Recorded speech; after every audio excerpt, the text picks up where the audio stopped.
no, I did it again. I always do this. There's some button. Oh, it annoys me. Hang on, let me do. We're just gonna go there. We're just gonna go. I try and be professional for you people, but apparently my computer doesn't want me to do that. There's some button when I'm typing messages before we start that starts the stream before I'm ready, and I need to find out what's going on there because it's very annoying. I'm like, la la la, just relaxing, getting ready, take a breath. Oh no, I'm on! Anyway, hello. Nice to see you all. How is everyone today? I see we've already got some good friends in. That's nice. Hello, Gail. Hello, Baharoth. Hello, Science Pie. Me when life. Lovely to see you all. I mean, yes, you're quite right, Science Pie. An absolute pro. I'm clearly cut out for this live streaming job. How are we all doing? It is Webway weekend number 8 in September because we had to delay because somebody had a birthday and went camping for his birthday. So for that person, that terrible nameless person, we had to hold back, and so we're doing it at the beginning of September or the end of August, but it is still Webway weekend number 8, where we share our joy for space elves and all things wonderfully Eldari. There is a Discord doohickey, Discord server in which you can post the things that you're working on. Now, you know, it's the Webway weekend. It is at least ostensibly for elves, but we do allow a little bit of non-elven stuff to go on, you know, because we're an inclusive bunch.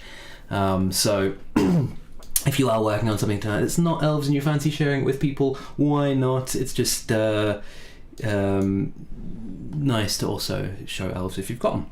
So do that if you can. But yeah, Wild, we've done 8 of these. I know, it's crazy, right? I was like, I mean, when we did 6, I was like, oh, okay, we've done half a year. We got through half a year. That seems like quite a lot. But yeah, the number just keeps growing. It's strange. It's almost like they're sort of consecutively lined up after each other. I don't know what's going on. Okay, so look at that. Oh, he's not here tonight, unfortunately. He couldn't join us, but I got my little, I can't find my own finger. I got my little elf badge. I can't show it to you properly in this camera because when you get close it doesn't focus, so I'll show it to you on my other one later. No, where's my... yeah, there he is. Look, my little elf man. Is that mirroring? No, that's why it's weird. It's not mirroring me. It's... yeah, okay. Strange. Sort of disembodying experience, that. Yes, I've got a little elf badge. I've got... Alright, I'm going to swap cameras already. I'm going to try and do it a little more professionally. There you go. These guys today. There's Warlock number 1. And Warlock number 2. I did a quick... obviously I base coated them and I did a quick lighting sketch on these bad boys today. This afternoon, before I went to my mate's baby shower. She's having twins. She's massive. Massively pregnant, obviously. I thought I'd give him a quick lighting sketch, which is always kind of a fun stage because so I'll tell you now what I'm thinking of doing tonight, at least to start with, is just continuing this lighting sketch, moving it over and to paints and brushes, because that's the sort of engrisé, the black and white underpainting method.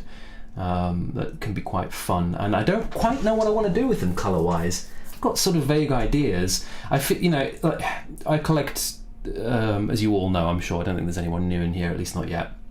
I'm a Craft World Ulthway kind of a guy, but I just feel like Warlocks and Farseers and those kinds of guys should have a little bit more pizzazz, I mean, they're space wizards, come on, and they're wearing big, flowy capes and stuff.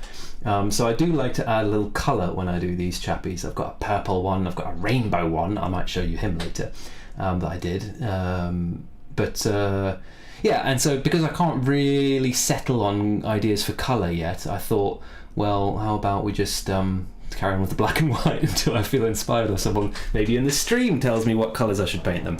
That could be fun too. Hello, Kay. How's it going? Early morning for you. Yeah, I forget. Are you Australia? Does that make sense?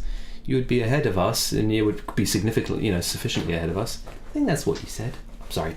This is me being forgetful, not unattentive. Does that make? I'm one of those people. I'm very interested, and then. I forget my own stuff. It's not, yeah. Okay, so, I don't know. That's about it. There's not massive news in the elf world, is there, at the moment? Let's be honest. We didn't get any, big codex-y change things, I don't think, unless someone... Oh, my lord, Adelaide is 4:38. You are a dedicated person, Kay.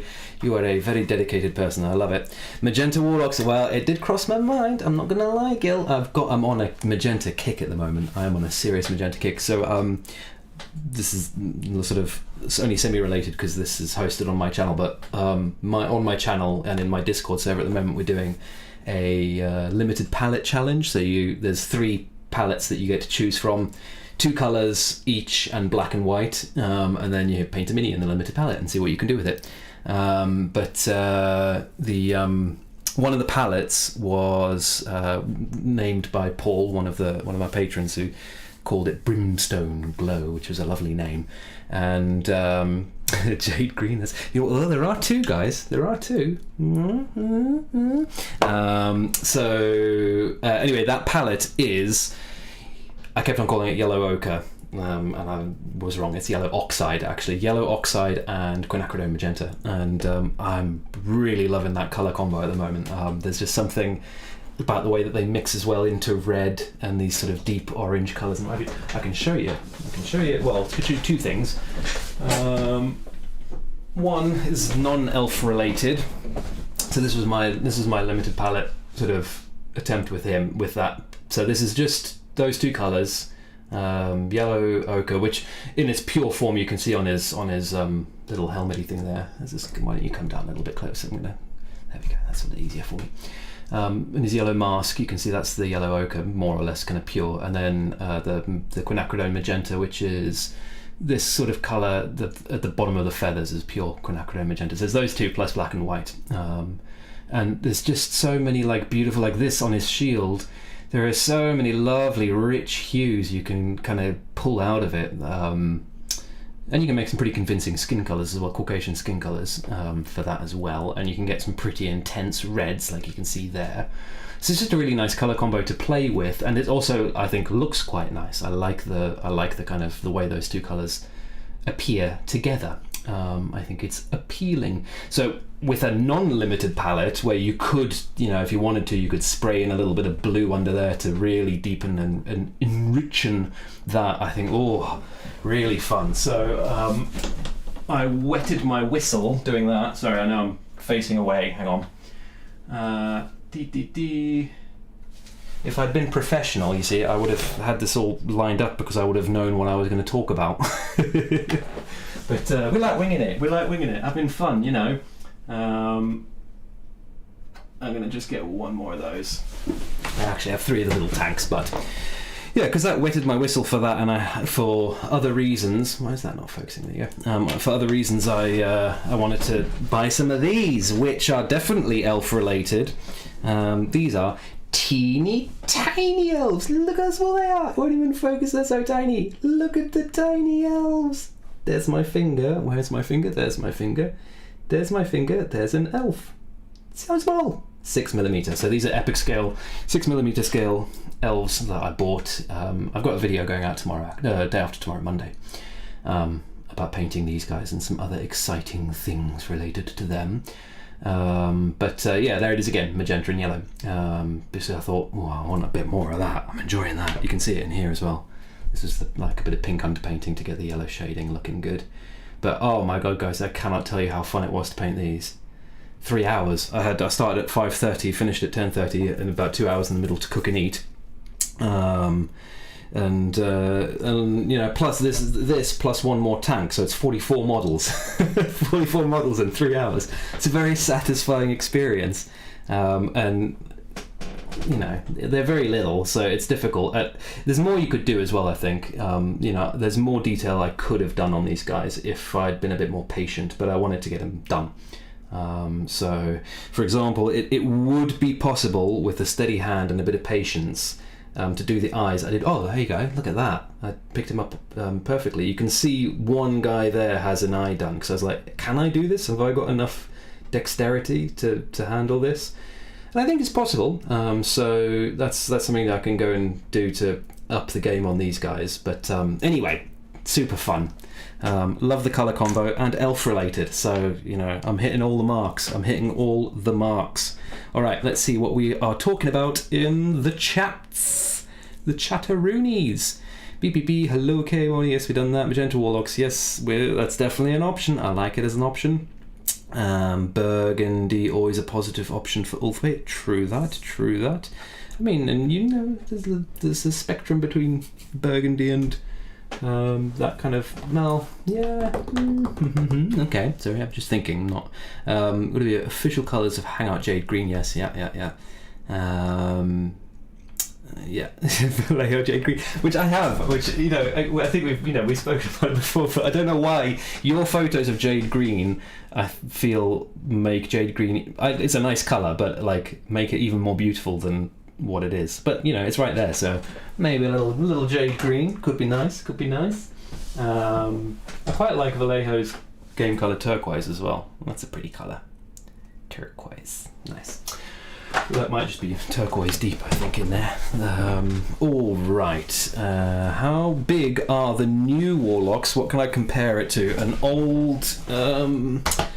old Guardian would be a good one, right? Let's have a look. We've got an old Guardian right here. Or an old. I'll show you him as well. Actually, there you go. Oh no, I'm thinking now. Okay. So. They are bigger, definitely. We have the scale creep. So there's new Warlock. There is old Guardian. That space is basically aligned. So, and he's on a tactical rock. This is one of the first minis I painted when I came back to the hobby. So, do excuse. That's the difference. So if I try and line up their feet, it's not that big. They do feel different though. They feel bigger when I look at them, like this. I don't know. They feel. But yes, they're a little bit bigger. I think a little bit bigger, like with the rest of the slightly upscaled elves. Ooh, my. That's magnetic. Or I can also compare it to this guy. This is the rainbow guy that I spoke about before. So this is my foot farcier. What I did. This was also a sort of in a weird sense a kind of limited palette challenge, because there's no black or white on this one. So I gave myself the rainbow of the rest of the colours, but no black or white. And then I chucked on some metallics because I got bored after doing all this manual. This is all paintbrush, no airbrush or anything. So a lot of manual, futzing on that. Manual? That's not the right word. Anyway, a lot of regular brush painting.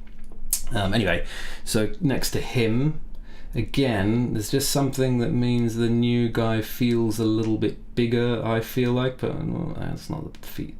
Well, sort of lined up. Yeah, something about them. They feel a little bit bigger. And he's not even that old, right? This guy. He's not even that old. So that's what it's all about. Size-wise, Mr. Baharoth. What colour You mock me, Mr. Pie. My Corsair's Discord for the Corsair fleet to come join in the Hangout. Yes, come along, Corsair friends. I hope that you join us. Or maybe you're here already. Although if they're all in Australia, then they'd have to be pretty dedicated, I suppose. Eloy Vanguard Minis. They are indeed the Eloy Vanguard. Eloy, I don't know how you're supposed to say it. The Vanguard miniatures, 6mm. That guy or those guys. I don't know what the nature of the company is. Make 3mm scale Gretchen. I saw that and I was like, wow. That's like a millimeter per model. That's what you've got to work with. Good lord. I think 3mm scale is crazy anyway, but a 3mm scale Gretchen, good god. I mean, it'd be fun. I might do a 3mm something at some point just to see what it's like, but I think if for my like personal hobby enjoyment, 6 might be my minimum. I think. Yes, cute and epic Eldar, exactly. Small and squishy, and well, yeah, unfortunately squishy, yeah. But they are lovely. And they'll shoot you before you get to shoot them anyway, because they're super speedy, super elves. Thank you, Mr. Gill. Thank you. You know, I don't know. When I got back into the hobby, whenever that was, a while back, I was really paranoid about. Sorry, this is me responding to Baharoth's comment. Nuts, mate! Can't believe you did the lenses. I was like, there's no way I'm going to.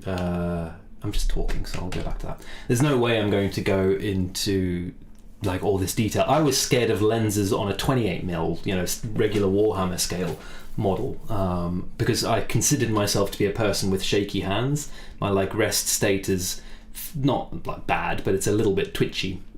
But yeah, I don't know. It's practice and light. I think is massive to detail painting. My setup in here is not actually very good. I'm not very happy with it, but I just don't have the space for better lamps. Something that may be changing in the future, maybe. But yeah, really good light. Then I found out that I've got astigmatism, so I had to get glasses when I do that kind of work. That was very recent. That was only like a year ago or 2 years ago or something that I found out. I've had it my whole life, but coming back to painting minis, and like after doing that for a couple of years, I started to get really bad headaches. Went to the eye doctor, and he was like, "Oh no, you have astigmatism and always have. You need to sort this out." Anyway, so yeah, really good light and bracing yourself. I think people embrace the details. Go for it. You get into it. You find it, and then good brushes. That's the other key thing. I wouldn't try and do lenses with this brush. This is one of my like high quality. Oh, hang on, not need to get that. High quality. It's a high quality synthetic, but it's a synthetic. But yeah, you can't do when you get like nubbiny ends like that, bent ends like that. It's just not possible. So you do have to fork out and get a nice sable brush or something like that. It's a shame that it's sable. I don't really want to use animal products, but yeah, you got something like that, and you lock yourself in. I watched. I saw. What's his name? Trovarian talking. I saw. I've never watched any of his live streams, but he showed a clip of one of his live streams, and he paints, it seems, I don't know if it's all the time, but like sitting on a small stool or with a very high desk, because when he was painting, his desk was like up here, and I thought, yes, that's what I want. I want my desk. And I've thought about it before, about like getting something that I want to be able to sit with my hands like up here near my face when I'm painting, rather than having to like hunch over or whatever like this. So one day when I've got more disposable income, I'm going to buy a standing sitting desk. Like you can get them at IKEA. They're not that expensive, but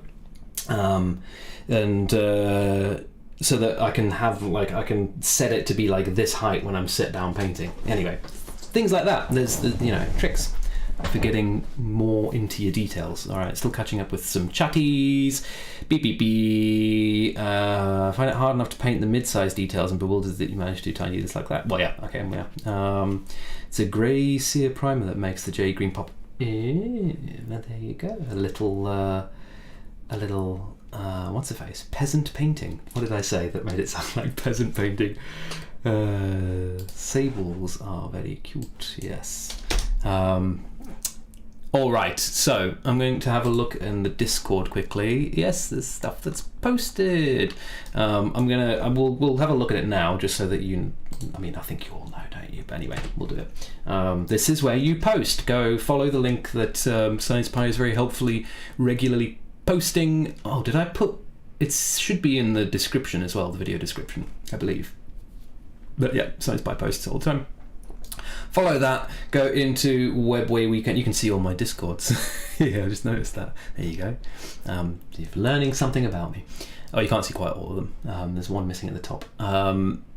So, two actually, my own Discord too. Anyway, so yes, Baharoth is painting or whatever the heck's going on here. Oh, look at that! You've got the what's-her-face mini there. The not commemorative, the whatever. I don't have mine anymore.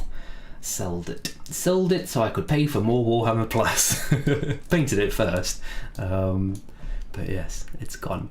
Working on terrain with some nasty monkey in the background. Ew. Looking very nice though. Lovely. Bit of terrain, and wow, Gil, what is that colour? I love it. You stuck it on the pot as well. Perfect. Absolutely perfect behaviour. Top marks. Looks great. I mean, genuinely, I mean, other than it also being a colour that I quite like, the model itself is looking good. Get him finished. Guns akimbo there. Coolio Schoolio. Let's go back. I'm getting better. Remembering to go back before I change over to the YouTube thing so I can have a look at the doohickey. Using brush and not airbrush. Yes, yes, there you go. Peasant painting indeed. Well, a full airbrush setup costs the equivalent of, 3 medium-sized GW kits. This notion that's that's not fair. For some people, there are people that keep their hobby spends very, very low, and yeah, then it would be a big expense for those kinds of people. But if you're buying GW kits regularly, like at full price or at what's face, then I don't think an airbrush is a particularly expensive thing.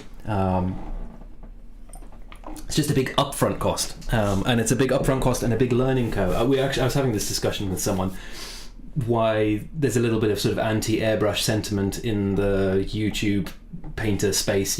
Frequently when YouTube painters post content with airbrushes, you'll get comments like, "Oh, great, another airbrush video," or whatever. And people were saying, "Why do people like that about airbrushes but not other things which in aggregate are as expensive, like owning 1 million paints, which everyone seems to be okay with, or buying a set of expensive brushes and what have you." But I think it's to do with there's no incrementalism with an airbrush. You can't buy like a bit of an airbrush and get slightly better, and then buy the next bit of the airbrush and get slightly better, like you can with basically all other painting things. You buy a cheap paint and a cheap brush, and that becomes limiting because it's not good enough, and then you move up a step. By the time you've got through it, you've spent £1,000 on paints and brushes, but you get there slowly. An airbrush, big expense, and it makes you worse when you buy it. You become a crapper painter, and you feel bad, and you're like, "Oh my god, I just spent 300 quid on a compressor and an airbrush, and I'm crap." So anyway, that's my take on it, but I do think it's something that people should dive into, because it does make so many things so much more fun. Alright, he's banging on about stuff. I was going to swear then, and although I don't think it's that bad to swear on this, I'll try and keep the swears to a minimum. Yes, alright. Shall I paint some stuff? And shall we talk about elves and all other things wonderful and excellent? Have people been playing any games? I continue to be... I went and played... Was that... I can't remember. No, it must have been after the last live stream. I played another game with my mate James, who's down from Scotland, visiting his mum and dad, and we played in his mum and dad's garden, which was very lovely. It wasn't really in the garden. It was in a like a room at the end of the garden, and I didn't have enough time. I would have liked to have spent more time on that game. But it was orcs versus elves, which is pretty cool. I think there's a kind of, if you know the deep lore of Warhammer 40,000, there's a nice kind of old rivalries, or kind of old allies actually, having become rivals to a matchup like that, and he kicked my butt. Oh my lord! It was a little bit like unfortunate because we played whatever, like open play or whatever it's called, where you draw cards out of the deck, and we ended up with a like longboard deployment. So in other words, a shorter distance between the deployment zones, and then also the wedge-shaped deployment. And obviously with orcs, basically, if you're playing a shooty army against orcs, which is how I would class, the elves, I'm assuming, not being a particularly competitive player, that what you want to try and do is stay away from them and shoot them from afar. And deploying on a wedge on the short distance between. It's not conducive to that, so he got a bunch of turn 1 charges off and basically ate me up, and a couple of poor rolls and bad decisions on my part and good decisions on his part, and we ended up playing a pretty short game, but it was good. It was enjoyable. It's fun to lose when it's fun. Do you know what I mean? When you're playing with someone who's just there to have fun as well. So yeah, but forgot. I mean, I still can't even remember to use my what are they called? My fate dice. I still still just consistently forget that I even have them. So my brain is clearly not in the new codex yet, which is pathetic because it's been out for like 6 months now, whatever, more than that, 8 months. It came out like I think the 3rd one of these. So yeah, no, about 6 months, something like that. Anyway, right, let's have a look at this guy. What do I want to do? Let's start with something easy. Let's just bang an edge highlight on the sword. All right, but yeah, anyone else been playing exciting Warhammer games or any other games really? I mean, there are other systems out there.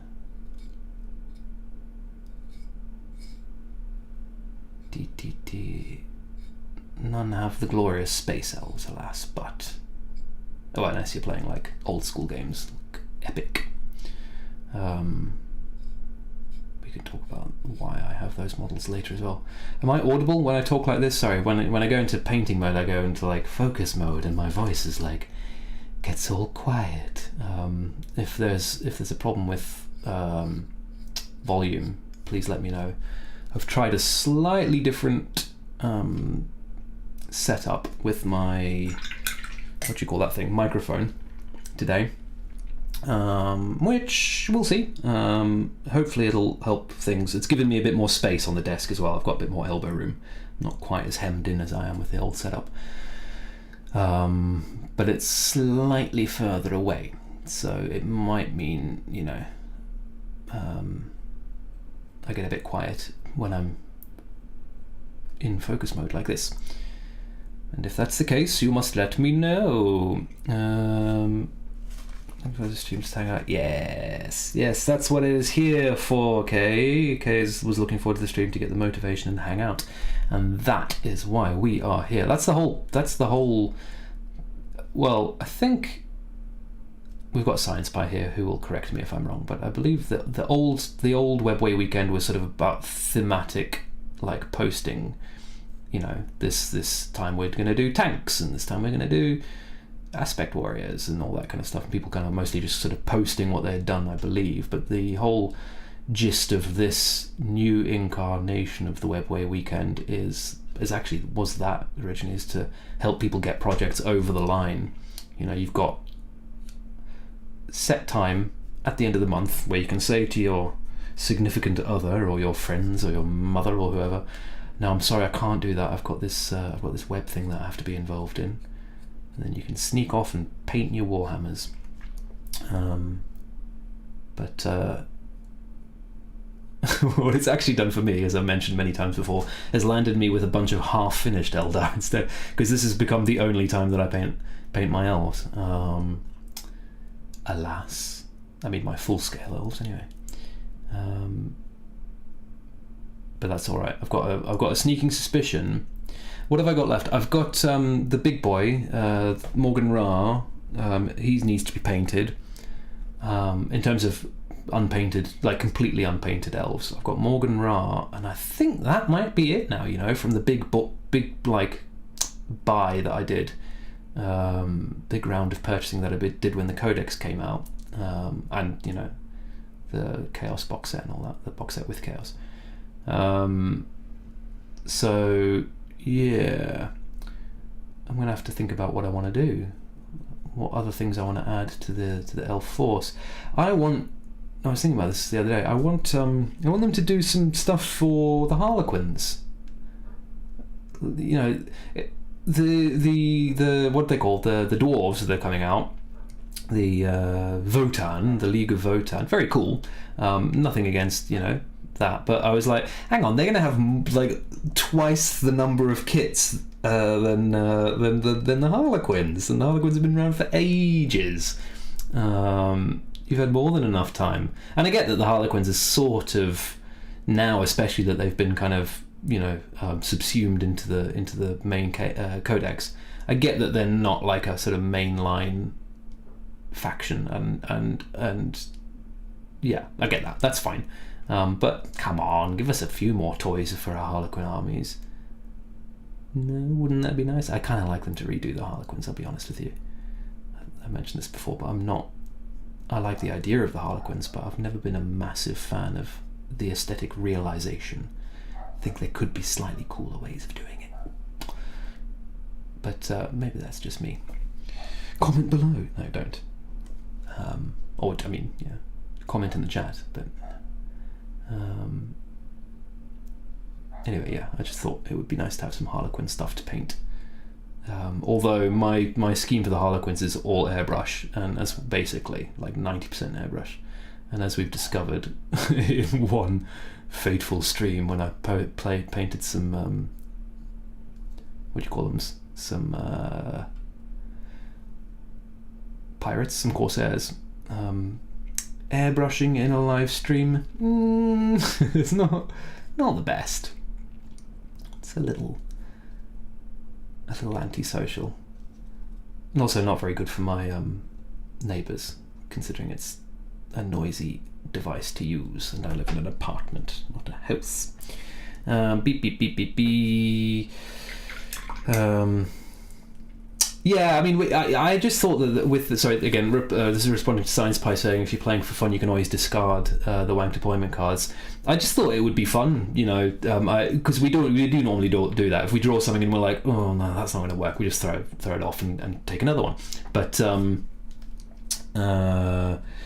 was like, no, let's do it. You know, let's see how they hold up, and then just failed to do anything that prepared me for the onslaught of the orcs. I've never played against orcs, I don't think, certainly not since the Codex came out. So I was ill prepared. There's other things I could have done with my own deployment and all that kind of stuff that would have made it a little less of a elven bloodbath. But yeah, it was fun anyway, though. You know. That's the important thing. Sometimes, you know, every time the elves lose, you just tell yourself, well, this was a very difficult decision that Eldrad made, that unfortunately had to sacrifice this portion of the craft world, or his former craft world, according to contemporary law, right? In order to win a bigger battle elsewhere, because that's what he's read in the Strands of Fate. And other such lies we tell ourselves. What am I doing? I'm kind of just blobbing some paint around. And why not? And to read on.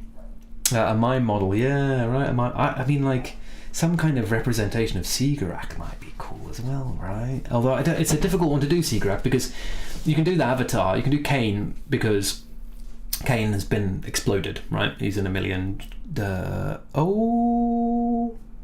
YouTube not receiving enough video to maintain smooth streaming. Uh-oh, SpaghettiOs. Oh no. Looks like we're having... was it only temporary? Oh, guys. Looks like we're having stream issues. I hope this sorts itself out. Where's my stream health? There we go. Poor. I thought we were over all this. I've got proper fibre into the house now. Well, let's keep an eye on it. I don't know, wouldn't quite know what to do to solve it, but hopefully it'll be alright. Okay, anyway, so what was I saying? Oh yeah, so you can have avatars of Kane, because Kane got smashed into bits, and so, you know, there's lots of bits of him all over the place. To put into craft worlds, but Sigarak is still around. So, but some kind of like big, like meaty feeling character model. I like the ones that we have. I like especially the Farseer equivalent. What's her name? But but some kind of like meaty feeling like centerpiece model would be ace, I think, for the Harlequins. This is my feelings on the subject. Taking a break. I'm listening to the new Siege of Terror book. Very exciting. Pull a twist that's anti-psycho and only one army uses psycho. Yeah. Cook the orcs with fire gun. Yeah, I need to get him actually. I'm really hoping that by the time we get to the end of my Eldar pile of shame, we get at least one like little mini release, because that's what they've done with when they've done like big renewals of like the sisters and stuff. They did like a big batch, and then they did a little, but they've got so much. They've got so much coming out at the moment. And oh god, there's even talk of 10th edition being not so far off, isn't there? And a new 40k Primarch coming out. There's rumours of that, and then now they've said they're going to do all of they're basically admitted that they're redoing all of the 30k Primarchs as well. So is there space for elves in this insane release schedule? I don't know. I hope so. It would be nice, but yeah, and as I say, it would be nice if they were clown elves. That could be cool. But yeah, Craft World as well. So Fweg and all the other aspects that need updates or whatever. I got the Artel Fire Dragons, but I didn't pick up the Artel Fweg, whatever they call him, whatever lies they tell for his name. A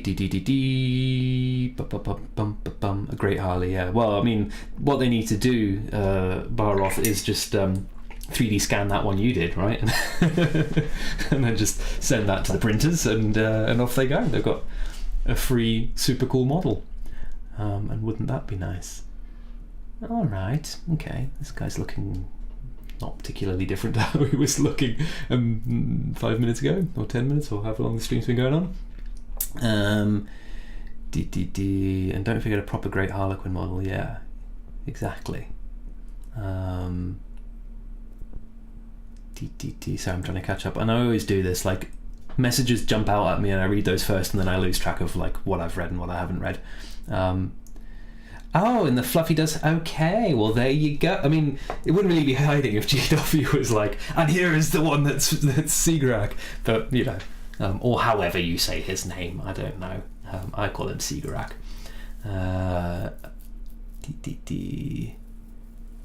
Yeah, stream quality is fine at this end. Oh, okay, that's good. Stream fine there too, with Mr. Perk Ogre. Hello, Mr. Perk Ogre. Do I know you? I'm so bad at remembering names. I think you are someone that comments on my videos regularly, but I don't know if you're someone who's been to the stream before. Death Jester used to have weapon options, yeah. You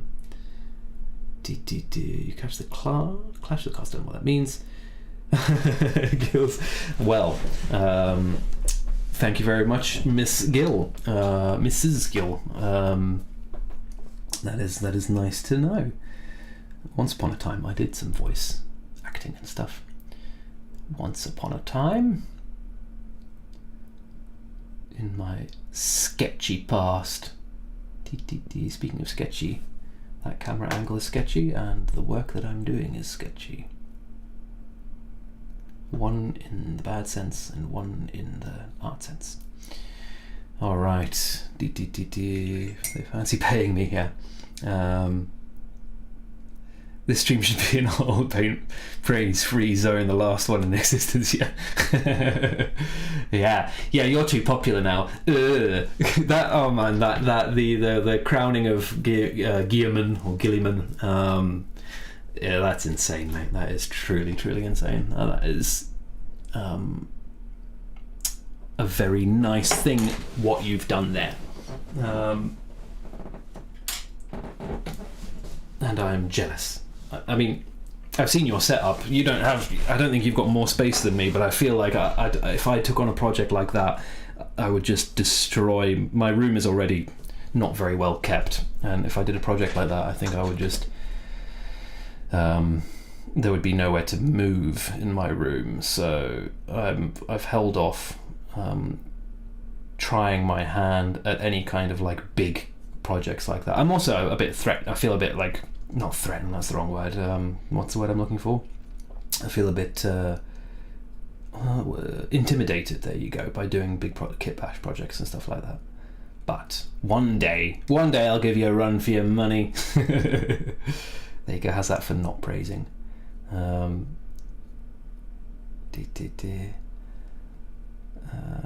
want to work with my daughters more. That's Daughters of Cain, I'm assuming. Tonight. On the other hand, it's nice to just hang out and listen. And that is A-OK too. Why not? Hey, why not? Just come and chill and hang out. It's quite soothing just painting in black and white. Talk about like zero thought. Not zero thought, that's an exaggeration, but and then he goes and makes a mistake anyway.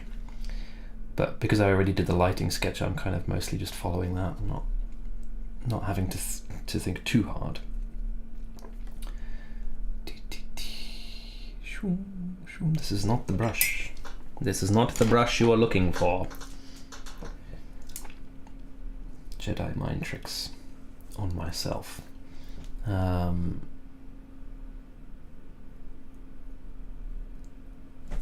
is it? There it is. The Daughters of Cain's name didn't change like other AOS things, right? When it went from the world that was to AOS. Right? I'm not making that up. The Daughters of Cain have always been the Daughters of Cain. Like the dwarves and the orcs and everyone got crazy weird names, but the Daughters of Cain remained the Daughters of Cain. Is that right? Am I making things up? Am I a big fat liar? Our skills and to embrace individual skill set. Yes, it is true. It is true. I mean, you know, I'm not that miffed about not being a big kit basher. It's just not what I regularly do. I like to paint things. I get a little bit frustrated just building the kits. When I just want to paint it. But there is when I have like tried my hand at little bits of kit bashing in the past, it has been really, really satisfying. I just don't know how you even approach. It's like Roman Lapat as well. Lapat, is that it? I think that's how you say his name. That guy who does like the picture frames and then he builds them out in the back a little bit, so he's got like, I don't know, like 2 or 3 inches of depth, and then he builds scenes with models and obviously like kit bashing and all that kind of stuff. I just think those things are so cool. But I look at them and I like, you know, he also, like Baroth, shows works in progress, so you can see how the people are making it. You can be like, oh, okay, he's taken a bit of plastic art and he's cut it at an angle and set it in the back and blah blah blah blah. But like, then I think about me actually doing it, and it's one of those things where I haven't made those connections in my head yet, if you know what I mean. Like I can imagine something that I would want to build, and I sort of have an idea of the bits that you would need to do it, but there's just some disconnect between how you would approach those projects. One thing that may help me, I'm proud of this. I've shown my sack of shame on this stream before, which was, until recently I had one of those big massive bags. When you buy a big Forge World kit, you sometimes get them in these huge Ziploc bags. I can't show how big it is on my little screen here. Absolutely massive Ziploc bags. And that was basically my bins box. I would just take my sprues. If I had anything left on the sprue, it would just go in that bag. Like, not even no organisation. I mean, it was just a sack of plastic. And so kit bashing was a nightmare, because every time I wanted something, I would have to like just pull everything out of this sack in my little room here, which is a mess as it is.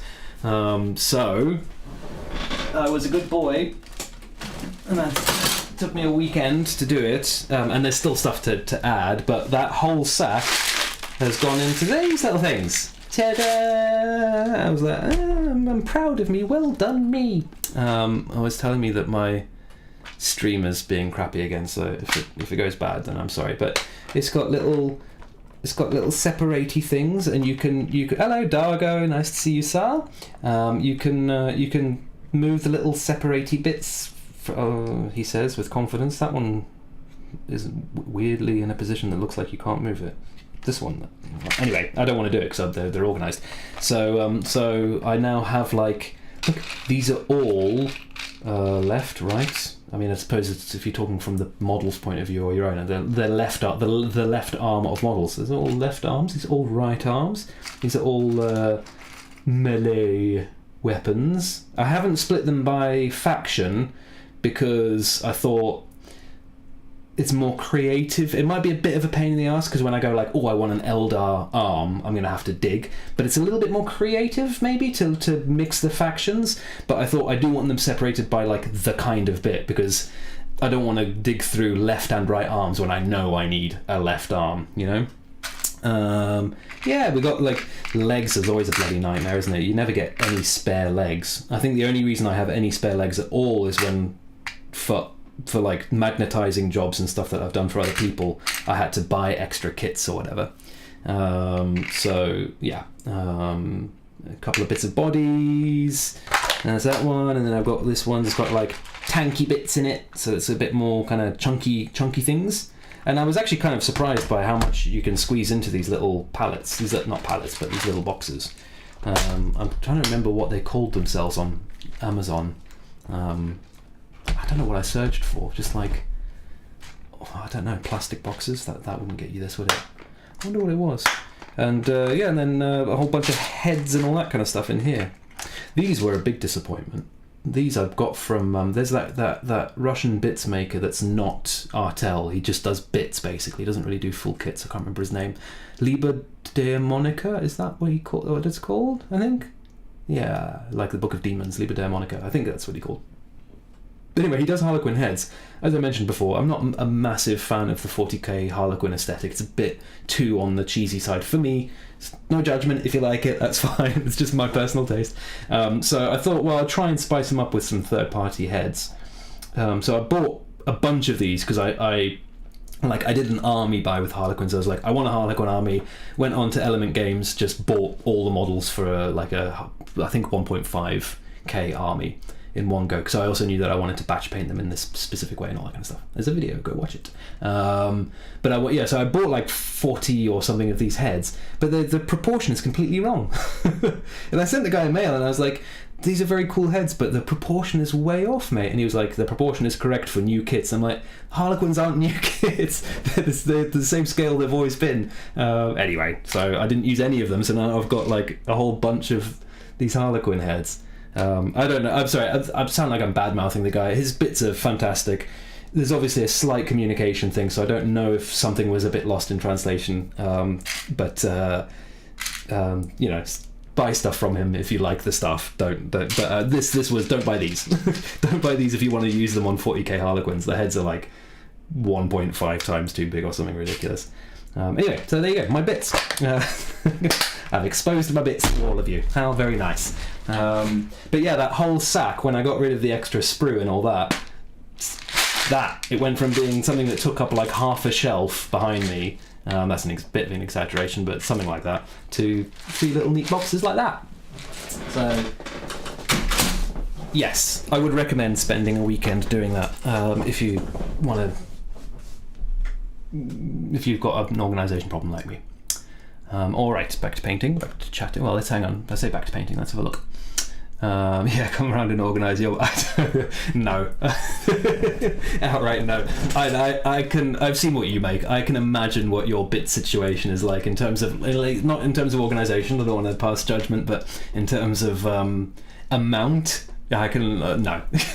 My one sack was like... I was sick of it by the end of it. Whatever you've got going on over there, Baharoff, yeah. I'll leave that up to you, mate. I'm afraid. Dargo, hello. Half sorted, half sprue. Yep. Yeah, I mean that's that's why I split it over 2 days. I could have done it in one day if I'd had the, tenacity, but I could not hold on. I had to break it up. Not as many bits here. And by parts, yes. Speaking of Russian makers, I'm very sad we no longer have access to Ghost miniatures. He actually hires other artists to do his bits. Okay. You're talking about the guy I was talking about, the Liber Demonica guy. Yeah, I mean, well, anyway, I don't want to get into...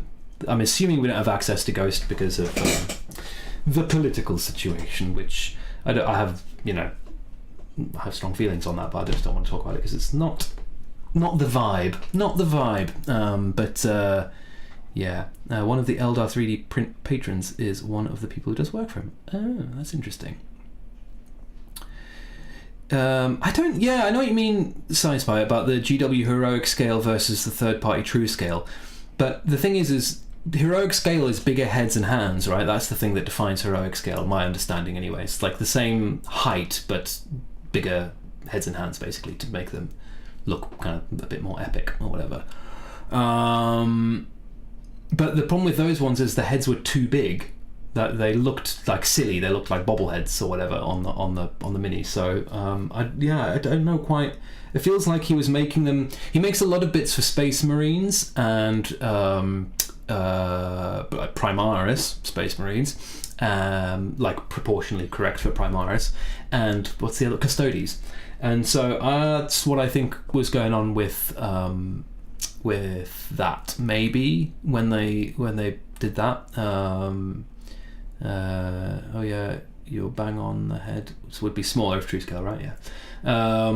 So I think maybe whether, I don't know if he's using other artists, I don't know what their process is, but I get the feeling that they scaled it like they would scale a Primaris helmet, or even Custodes helmet, and so it ended up too big.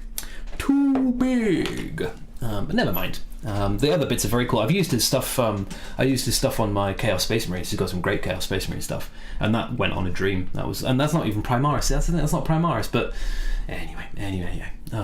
I don't know. Just something went wrong there. I'm gonna have a quick look at the Discord. We got boxes going on. Let's do a little swap over and have a look. Let's all share. I mean, you guys probably, I don't know if you look at it anyway, but scrolling up. Oh, look at all this. What? There's loads of stuff. There we go. Kay's been working on some new old hammer bits. I like your phrasing. Very cool. These look ace, man. I mean, it all looks ace, but this one's caught my eye. That is super duper cool. I think you've told me, but I can't remember. What are you using? Are you in SketchUp? Not SketchUp. Are you in Fusion 360 or are you in Blender? Kind of looks Fusion 360-ish here for some reason, but that's just, yeah. I was looking at Fusion 360 again because I had to make the bases for my little chappies for these guys, and I was looking at their like, not what you call it, not soft body, but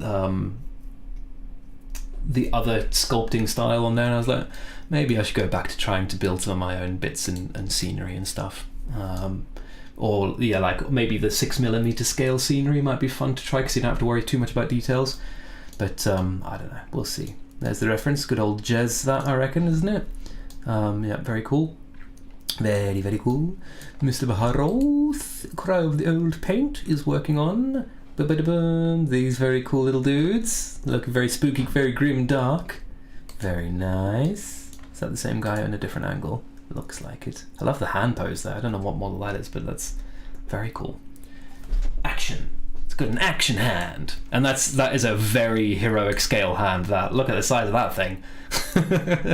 That's you know what they say about big hands. It's definitely heroic scale. That's all they say about big hands. And a little dwarf there. That's a very big head compared to that one. But that looks like it's a mask or something, isn't it? I don't know. What have you said about it? Does that count? Is this ice cream? I don't understand. I don't understand what's going on. Loads of space. That's crazy, man. The fact that you build those things in that space is true madness. Who's this idiot on your computer? But that's pretty organised. Look, you've got little drawers and stuff. This is what inspired me, actually. I went to my dad's, and my dad is also a nerd, but a very different kind of nerd. He builds electronic things specifically, which is nuts, so cool. Way beyond anything I could ever do. Good. Clever dad. But anyway, because he does electronics, so he's got like a million little resistors and all that kind of stuff. And he's got one of these, and I was like, oh, I could get one of those to organise my bits. But then I thought about my space, and I was like, I don't want more little shelves. I've got little shelves and all that. Too much of that business. So then I found those boxes. And it was cool. So yeah, I think you're doing a good job of your organisation there, Berloth. Unless you're only showing us the good bit. Dun dun dun. Office drawers, very cool, very handy. Don't have space for those myself, unfortunately. Oh, look at that. That is beastly. My lord, this man is all in on the Horus Heresy, folks. Very cool. Very, very cool. There's an old resin one there as well. Love it.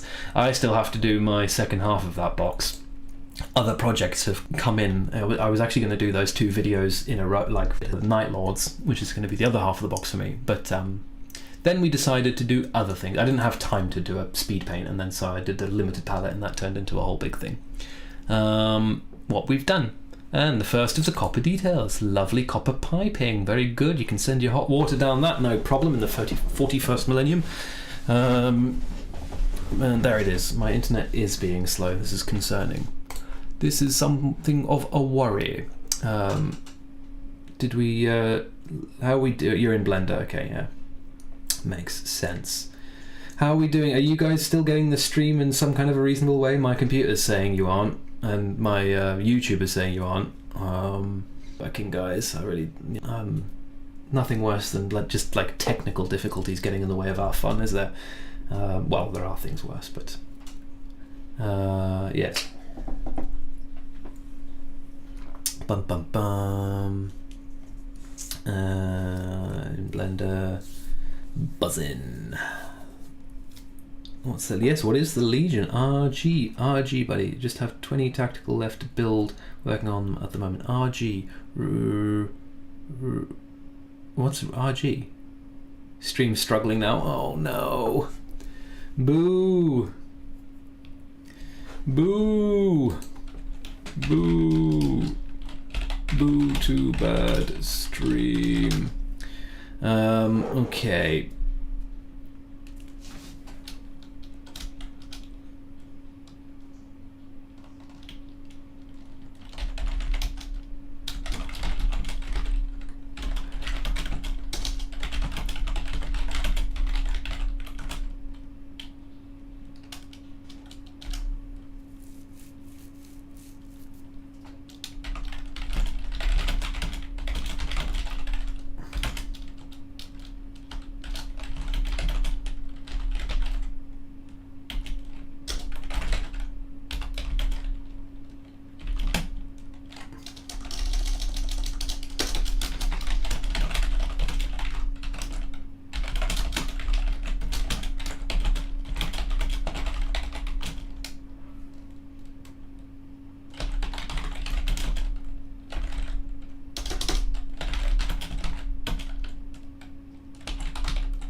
Looks like I'm sort of half back now, so let me just change to this there. There we go, so you don't have to look at all that rubbish. Yeah, hold on, we'll get this sorted. In fact, let's do intro weight screen. Let's do that one.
hello again. Hopefully that's fixed things. Hopefully. It's saying the stream is now excellent. Hopefully it's excellent. Welcome to Webway Weekend, where we talk all things else, blah blah blah. Just start again, shall we? No. Yes, I think I know what the problem was. I had a bit of air in my system. Never a good idea. Never trust Wi-Fi. Now we are fibre optic and metal only. There is zero air in the connection. So hopefully we'll stay nice and stable now. YouTube is telling me that the connection is excellent. So back to business. What am I doing? I'm doing desk. Boo! All right. What exciting things happened whilst I was away? Raven Guard, RG Raven Guard, of course, bloody hell, it took me... It's like not like I don't know who the Raven Guard are, just sometimes the initialisms escape me. When it's going well, disclaimer, Eldar is only involved in the live stream when it's going well. Yes, I'll take that, yes. To be fair, it's entirely my fault. I should have foreseen that. I've had problems with having air in my system before. I just thought it was going to be okay because I've got proper fibre optic into the house now. So I thought just a little bit of air, a bit of when I say air in the system, I mean over Wi-Fi. By the way, sorry, this is me using old terms that we used to use at work.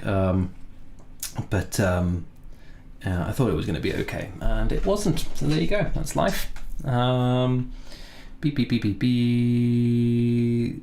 Oh yeah, blame it on the corpse worshippers. I'll go with that. It's always the Imperials, the bastard Imperials, that do it to us.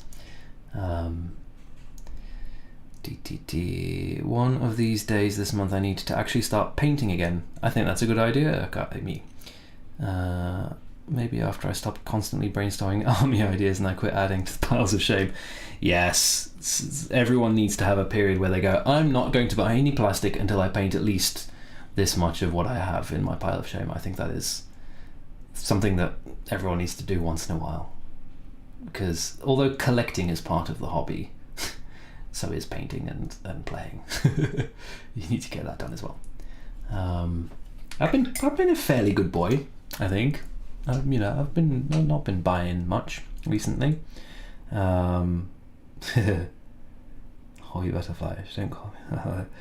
How's Star Wars going? That's true. Yeah, you were doing Star Wars last time you were here. You were painting as well. It's not. You were painting. I'm going to get my Star Wars things. I'm not even going to try. I'll embarrass myself. You were painting Imperial units. I seem to remember. Well, maybe I was even wrong about that. Anyway, you were painting last time. Paint again. Shiny plastic person. Yeah. Like I say, I've been a good boy recently, but I did go through a little bit of a period of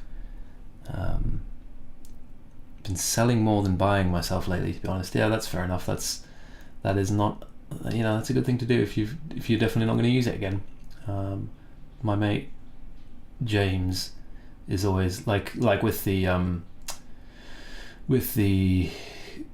Vindicator Assassin model from Warhammer Plus, and he was like, I painted it up, and it was a pretty model. There's a video on that too. You can go watch it.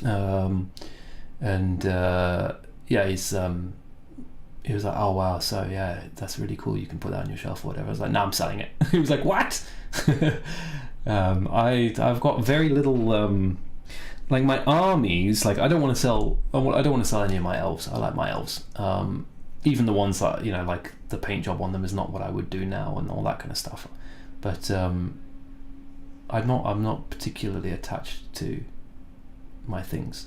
I'm quite happy to get them out of my space when I'm done painting them. If I've got nice photos of it, that's all. That's what I'm interested in. There's some stuff which, for some reason, I don't think anyone would buy him anyway, but the ogre I did, that's also another video that you can watch. He is a display mini that I would I'd be a little more reticent on selling for some reason. I don't know. It's this guy. You this chappy, this one. I think because this one felt like I was doing something. This feels like it's got a style to it. Do you know what I mean? I think that's why I like this guy. He feels like, just not. I don't know. This is a little bit tooting my own trumpet, but it doesn't feel like something you see every day. Because it's a bit hard to see. But he's like, I did this sort of hyper textured paint style on him, almost kind of like not pointillism, but like impressionism or something like that, to render out the texture of the Mini. So yeah, I think for that reason, maybe I feel like, he doesn't look as pretty from behind. That's why I'm not showing you. It's a display Mini, don't judge. Yeah, I suppose that's why I'm a little reticent. And as I say, I don't think anyone would buy this one anyway. But I'm a little. I would be more reticent to part with him. But one of my other display Minis. I tried to sell this guy. No one wanted him in the end. I had to give up. But I tried to sell this guy. I was like, yeah, he's cool, but I don't need him now. I've taken some nice photos. That's my Bronak, is what we ended up calling him. He looks better from behind. He looks pretty good from behind, actually. It's like almost like one of his better angles. Yeah. My sad. He's so sad. I don't know why he's so sad, but that's how I painted him. Oh dear. Sad chap. But generally, and I don't want to sell my. I don't want to sell the underpainting things because I use those still. It's my underpainting series of videos. Sometimes I'll be like, how did I get that color? Or which of the red underpainting ones did I like the most? And I will go and pick up the model and like use it as a reference piece for painting something. I did something like that recently. Oh, when I did Gearman, I painted up Gearman for a client recently, I was like, oh, how did I get that blue? And so I just picked it up and I had a look at it, and then I used like this the eyes are the colours of the paints underneath anyway, so I can use them as references. So I don't want to get rid of them. But yeah, there's lots of other stuff that I'd be more than happy to sell and get some space on my shelves. The eye trick is pretty easy, Dargo. It's just it almost feels like a cheat, to be honest. But they're just varnished. I think that makes a massive difference. So you get a realistic kind of eye sheen to them, and also gloss varnish makes colours richer and deeper and what have you, right? And so because the rest of him is very, very matte, I used like specifically super matte paints. A little bit shiny down here because that's mostly actually still primer, to be honest. I didn't do a lot of painting on there, but all his face and stuff is all a very, very matte paint, which means that his eyes really sparkle. And his little teardrop there. Ooh, I'm so sad. I'm a big blue man. You don't keep a journal? No, I don't. I mean, my videos are my journal, right? That's, when you're making one video a week, that's basically everything you do that week. Like, I when I'm painting stuff for clients, I have to like split it, so then I'll like half of the week will be the project for the video, and half the week will have to be a client stuff. But that's mostly what when I'm painting. That's what I've done. Speaking of which, since we're doing non-Eldar models, this is what I'm working on at the moment. He's still a work in progress, obviously. But it's the War Master. So there's no video for him. Don't expect a video, but he will be on Instagram when he's done. It's a bit of a cheat. He looks better. This is one of those situations, like a lot of the time I find that models look better in real life than they do, and I find it very difficult to take photos. The one exception to that is fluorescent paints. Fluorescent paints sing. He looks really glowy. He doesn't look so glowy in real life. I wish he looked like that in real life. Anyway, this is who I'm working on at the moment, and his lovely bass. I really love this bass. This is so cool. This is the one thing I think. Like, I do like the new version of this that they've just announced. It's a bit nicer. But the one thing that I wish they hadn't done is change the bass, because I think that this bass is so cool. I'm going to do like a fiery underlight on this thing, but as you can see, more fluorescent paint, looking great on camera. What a cool bass that is. What a cool bass. Oh yes, I should write it down, Gil, but that would involve effort, and I've never been very good at that. Yeah, I figured out it adds so much to the model because it causes a lot of sadness in the end result. Yeah, it does, and that was the idea. Cassandra sell model for one of my beloved armies, but painting and selling terrain and the odd models for a bit of extra income. Yeah. And why not? Thank you very much, Mr. Dargo. Mr. Lupcal is a very cool, really cool. That's one of the. I mean, I know that they've got to redo the. If they're redoing the Primarchs, they'll redo them in terms of like hype, so Horus is like the big bad, so they've done him first and what have you. But actually I think of the old, they're not even that old, are they, but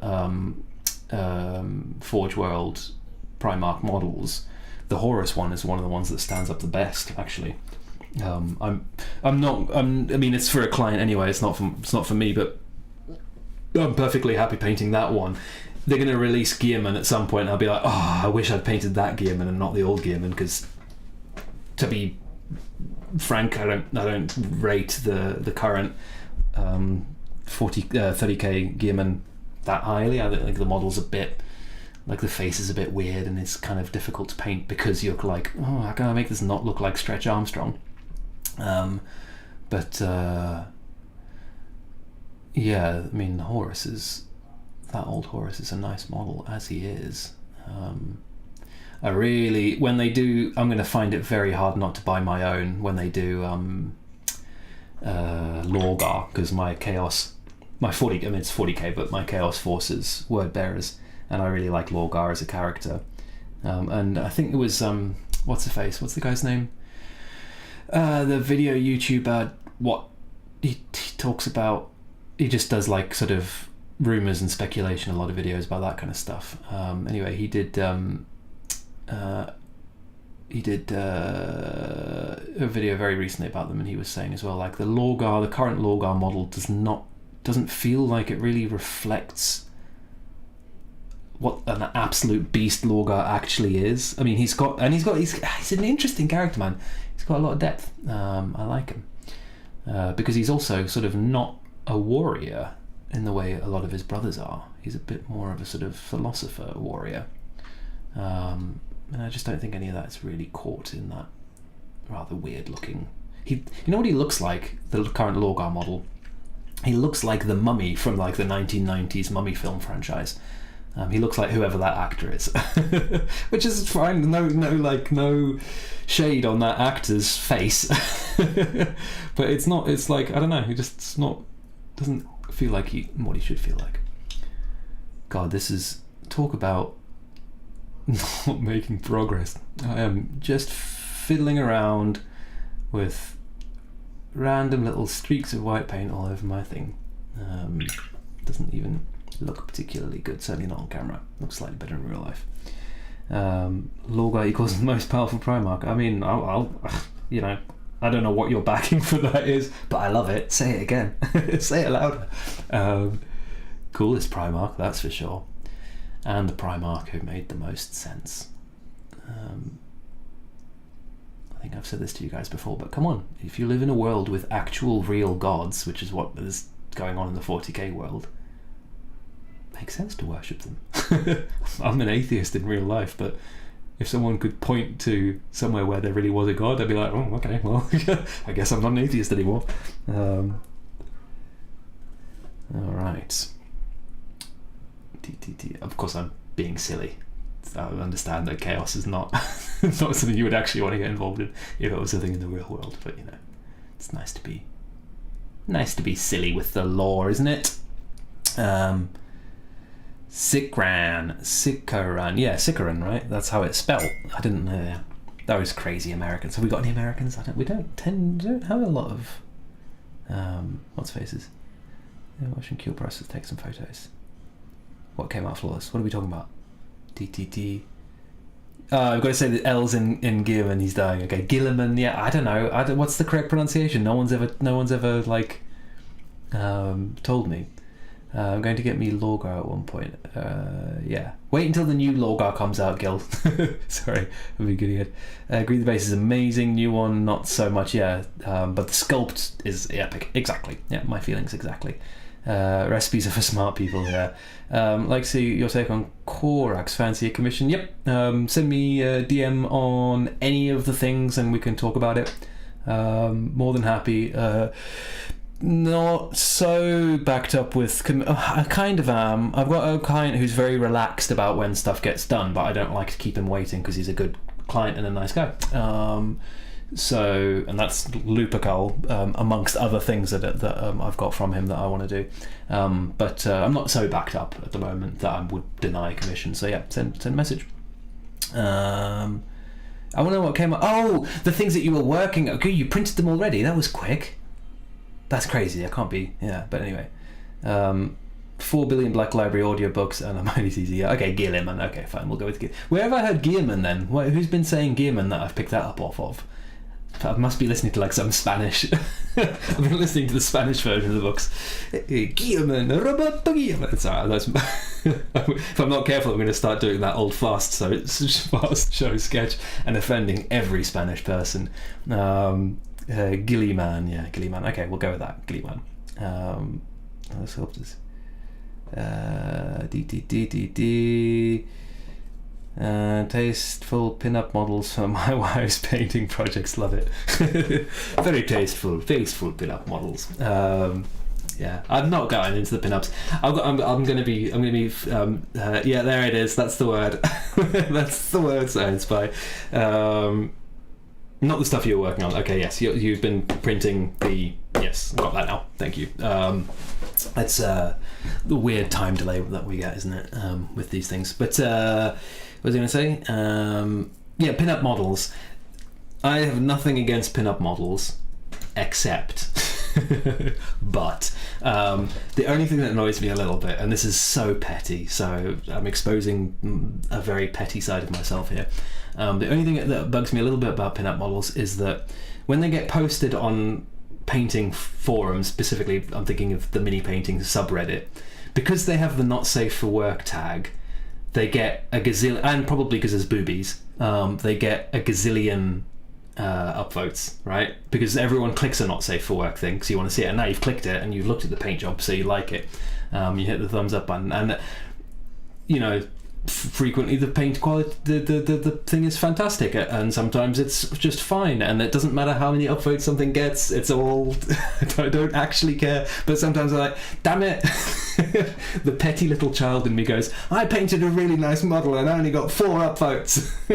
And you did an okay job of painting some boobs and you got 50 million. So that is my only beef with pin-up models. That's my only the only thing that I hold against them. All right. I feel it's that time of the evening. I feel like it's story time. Problem with my new mic setup is I can't easily bring it closer to my face, which is what I like to do for story time. Anyway, I thought let's find out about Warlocks. We've been doing old first, haven't we? Let's have a look.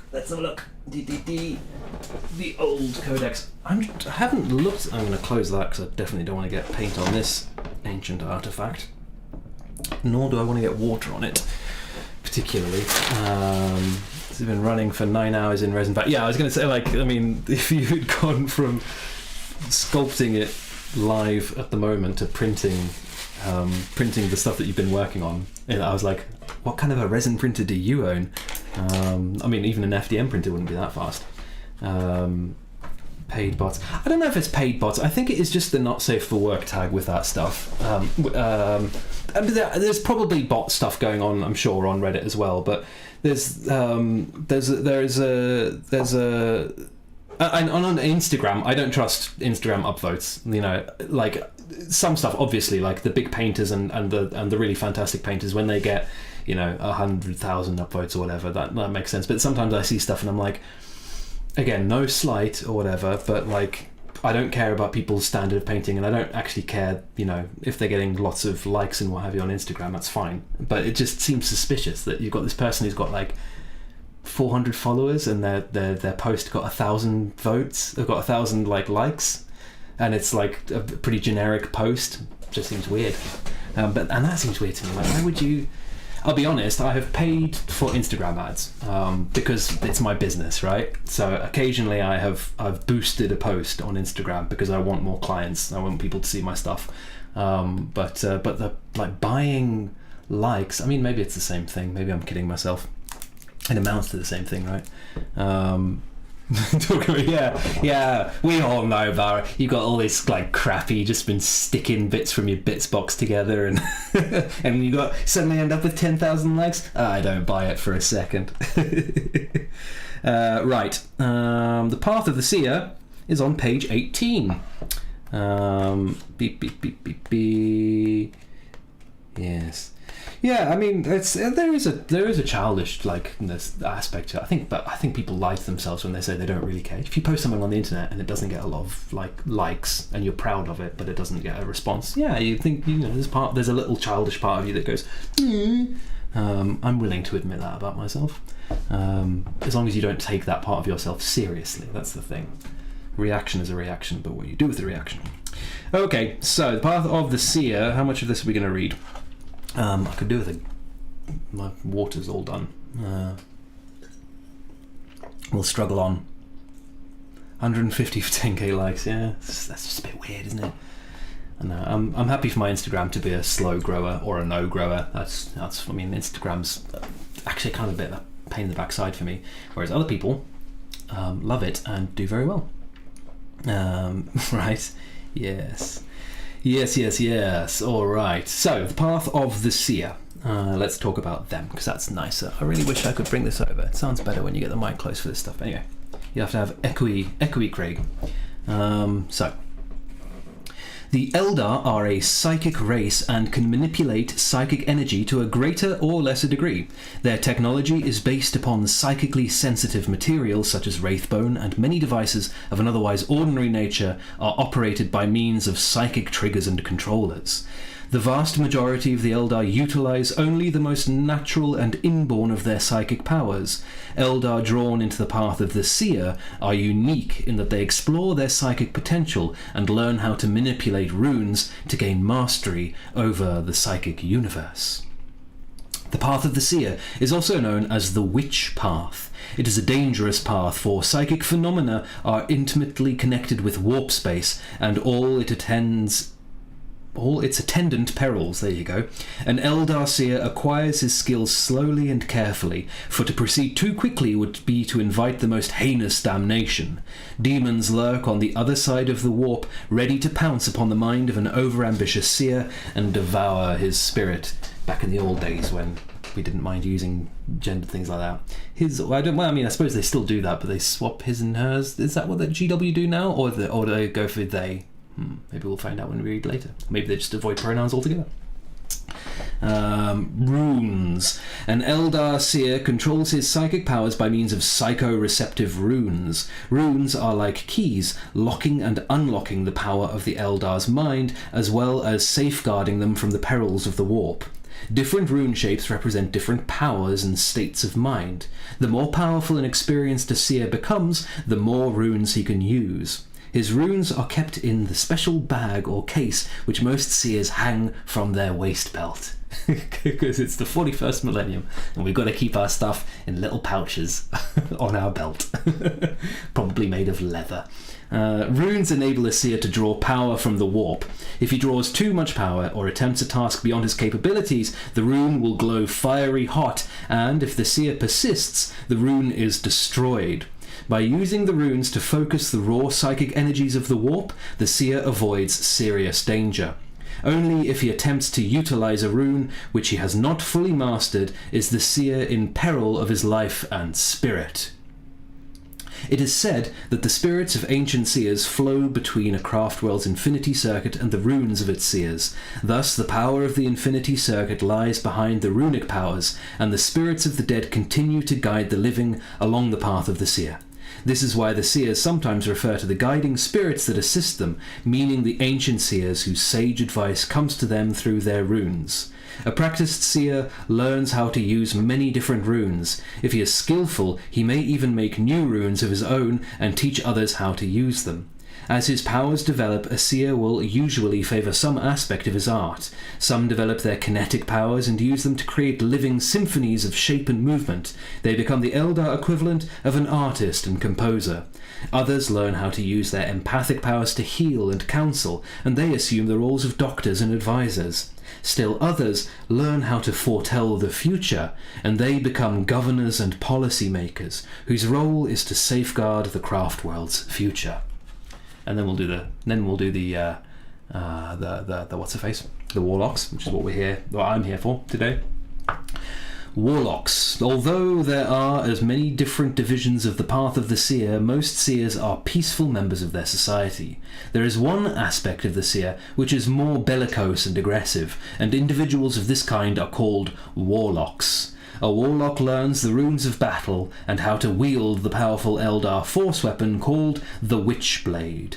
A Witchblade writhes and twists with living runes, and it focuses the power of the warlock's mind into destructive energy.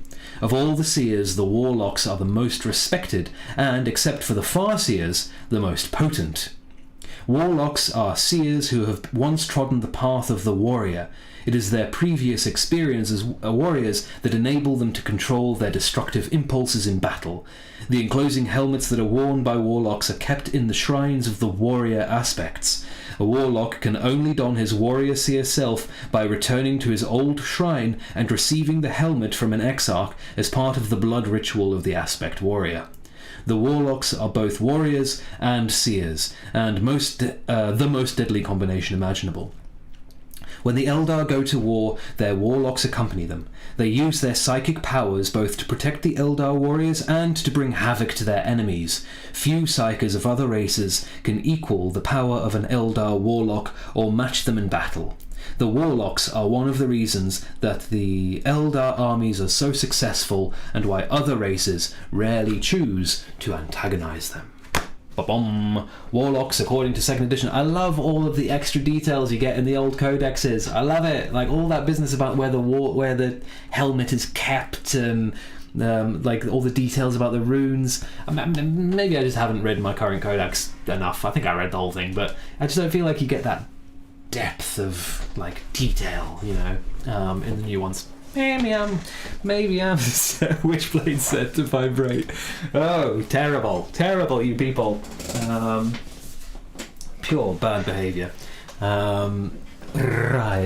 Witchblade set to writhe.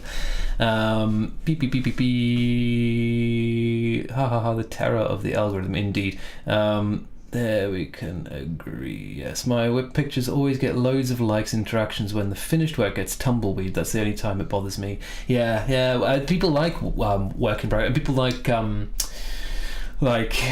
mean, even I do. I always scroll through them when people do the posts of like the stages and all that kind of stuff. Yeah, I mean that's, and I know all that, and I could do that, but I just can't be bothered. Different social media for different folks, right? I like my YouTube. I like making my little videos. It's a fun little weekly project, and I really like the little community that's developed around it on Discord and what have you. And the Instagram's great for that interaction, with other Instagrammers and all the pictures and all the joy and stuff and whatever Instagram's good for. I don't know. But yeah. I have not seen the new Lord of the Rings yet. Is it Amazon? I might have access to that. I've got Amazon Prime. I shouldn't, but anyway, bloody Bezos. Yeah, I haven't watched it yet. I'd never read the books. Terrible for someone who's into sci-fi and fantasy and all that. Dargo, old paint. Barroth is a fan. Dargo not a fan. I saw a screenshot of the ratings, and it was literally like, I think about 65 or 70% of people were either 10 stars or 1 stars, and like in the middle it was like I should do it down here, shouldn't I? You're on that camera. It was like a C shape going from 1 star to 10 stars.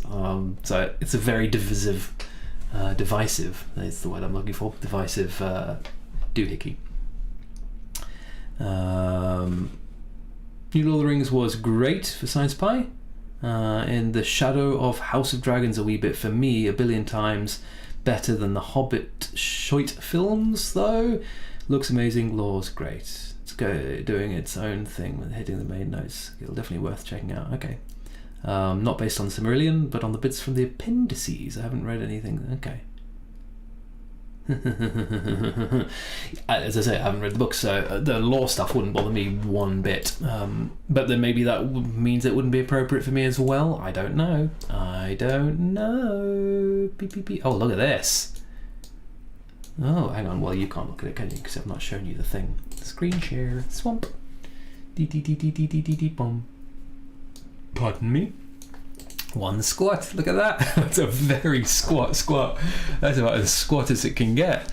Love it. I always do this with kit bashes. I'm curious. Try and work out what the bits are. That'll be an AOS guy head, I guess. What do I think those guys called? I want to call them cataphracti, but that's a type of dreadnought, isn't it? Or no, that's a type of armor, Terminator armor. That's a what's a face arm, isn't it? I think I've got that. That's a Space Marine arm from the very silly looking when you build them. Oh, that looks great, but I think I did this guy. Is it his arm? Looks like his arm. Yeah, it's his arm, right? I do think he looks a bit silly. I don't know. Maybe I'm judging him a bit harshly, but like all those, it's a bit overkill. All those aerials and a freaking satellite dish on his backpack. I mean, it's silly in the best possible way, in a Warhammer way, but yeah, funny. Yes, spotted it. I know your bits. And the other arm also looks like some kind of Space Marine arm, but I don't recognise it. Or much of the rest of any of it, really. But yes, very nice anyway. Nice squat. Nice squat. And an elf to go with him. A lovely elf. That's, looks like those guys from Necromunda, I think, is it? Which is a great choice. And my favourite of the new Autarch heads. Lovely. And there's the other side. Ooh, it's got a little face on her. Anyway, yeah, gender stuff. But yeah, anyway, yeah, very cool. I like. There it is. Look at that. It's a little rune bag. I assumed on these guys. I don't know why. That's a dumb thing for me to assume, because that's obviously, isn't it? That's his rune pouch. It's where he keeps all his little magic. Oh, I've done it again. There you go. Nope, there you don't go. There you go. That's his little rune pouch, isn't it? Right there. But for some reason in my head, it's always been that that little thing there. Just me was just like, I don't know where they keep their wallet, and that's where the runes go. But that makes no sense. Now, thank you for showing me that picture. That does make a lot more. So what does he keep in this little pouch then? He's got his runes in there. He's got some change. He's got his Oyster card. I don't know. Wait, that doesn't make sense to anyone who's not in London, does it? That's the travel card in London, in case you didn't know. And there's Warlock's old school. Yes, I recognise a bit of Jezza.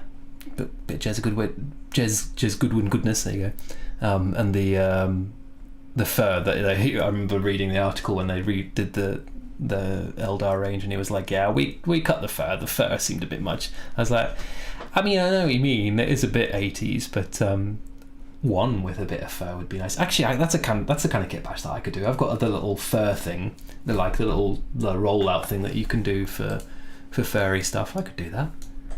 That's within my skill set, I reckon. Runes, old school runes of power. Destructor, we don't have that anymore, or strike, but there's fortune and guide. And also these would now not be warlock powers, right? Fortune and guide are now Farseer powers, aren't they? They're I get confused. Runes of war and I don't know. I don't do the rules consistently. Warlocks and seers and Farseers, and there's what it came from. Doesn't have an elf on the front. How very disappointing. Cool dragon though. Yes, those dudes are very cool. And a kit bashed HQ, that's very nice. Yeah, awesome. Love that. I need to do more kit bashing and a bit more copper. What's we done? Second layer of copper, not a while though. It's going crazy with his copper. But yeah, looking good though. Still looking like a mighty fine copper pipe. I mean, you want to talk about not going crazy tonight. I mean, what have I done? I took something that was black and white and I've made it a little bit more white, I guess. This does not feel like massive progress. Should we just stick a colour on? Should we go for it? Let's go wild, guys. Let's stick a colour on. Magenta. So, I suppose that might be interesting to some people, this process. What I want is probably the reds for this. The Scale Colour Artist range has some rather lovely paints in it, generally, but they've got interesting translucency qualities to them, which is cool. And what we shall wallet, yes.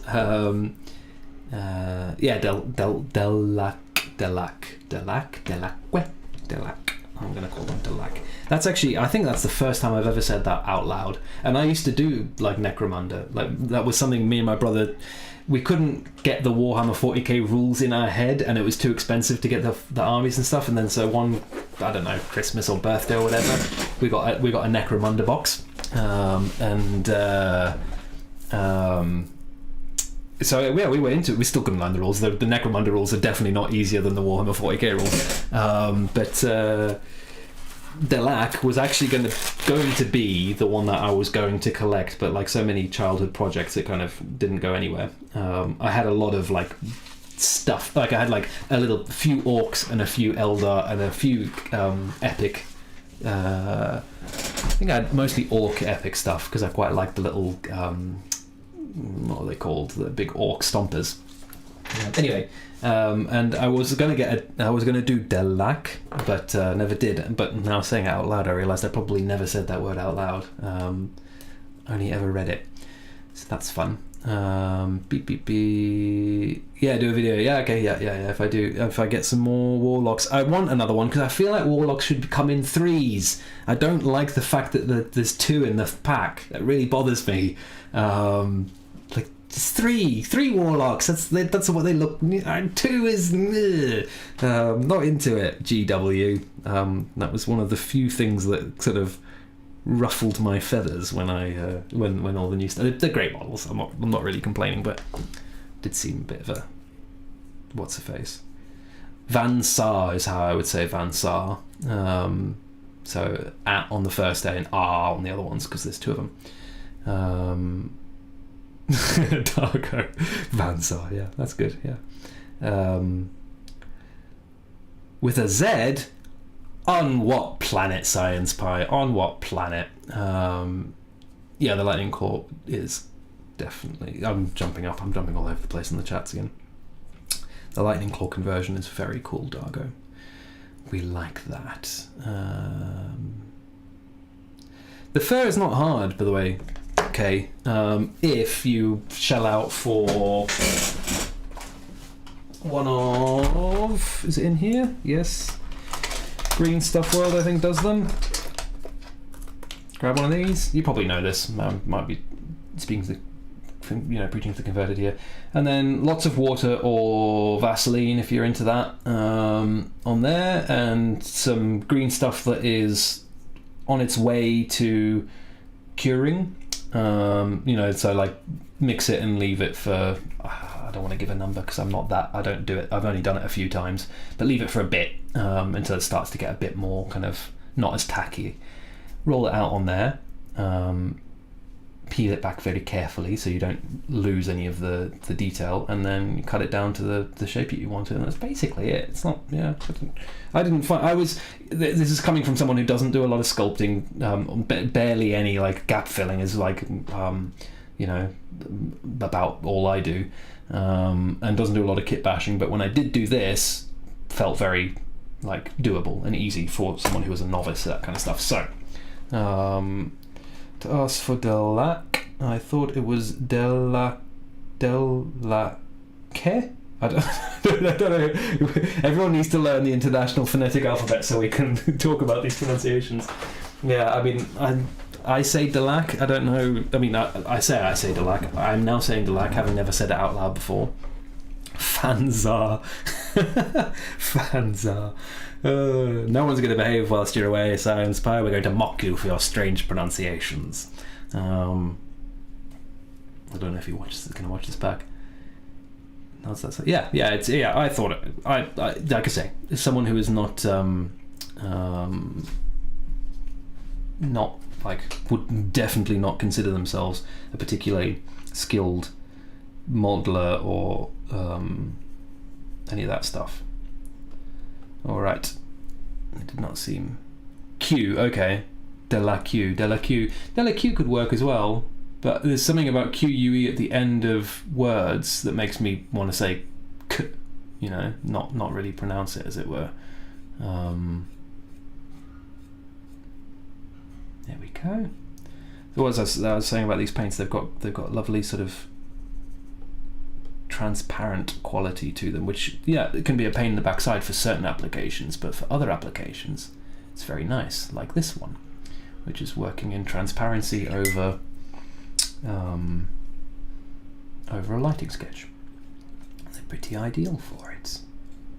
The only thing you have to watch out with is this is not a technique that I do a lot like this. I've done that on a couple of models, but the thing you got to watch out for is a little bit of texture, which is what I'm getting now. Actually, I'm feeling self-conscious about, and then also getting good vibrancy, unless you're specifically going for a not very vibrant look, because obviously you've got that white coming through. I need a darker purple than this as well, I've realised, or maybe even a blue. Or maybe not, maybe a fancy blue. Still lanky, even I can still hear my laptop. Where did I get Geeman from? Who's been saying it like that? Because I didn't make that up. That's something that I feel like I have definitely heard people do that one. Whatever. I'm the only one with a microphone. God knows what you guys are saying. You might all be pronouncing everything wrong. So you're also speaking to a person whose name is Craig, spelt with a G. So there's no hope for me. And I did not make that decision. That is my parents' decision. So with a G at the beginning, I mean, obviously the name Craig normally has a G. Mine has two. Hence GRG miniatures. Makes it very difficult to remain anonymous. When you have a name that is basically not spelled like that anywhere else. So wouldn't it make sense to say fan and not van? Well, I mean, okay, so we're going with like a Germanic, like a Dutch or German or maybe Danish. I'm not really sure how you guys I'm not going crazy. You're Danish, right, Gil? Am I going mad? I think you're Danish. You guys have a crazy relationship with letters. I've been to Denmark. I got married in Denmark. Listening to the way the train announcers say the name of the place, where did all the letters go?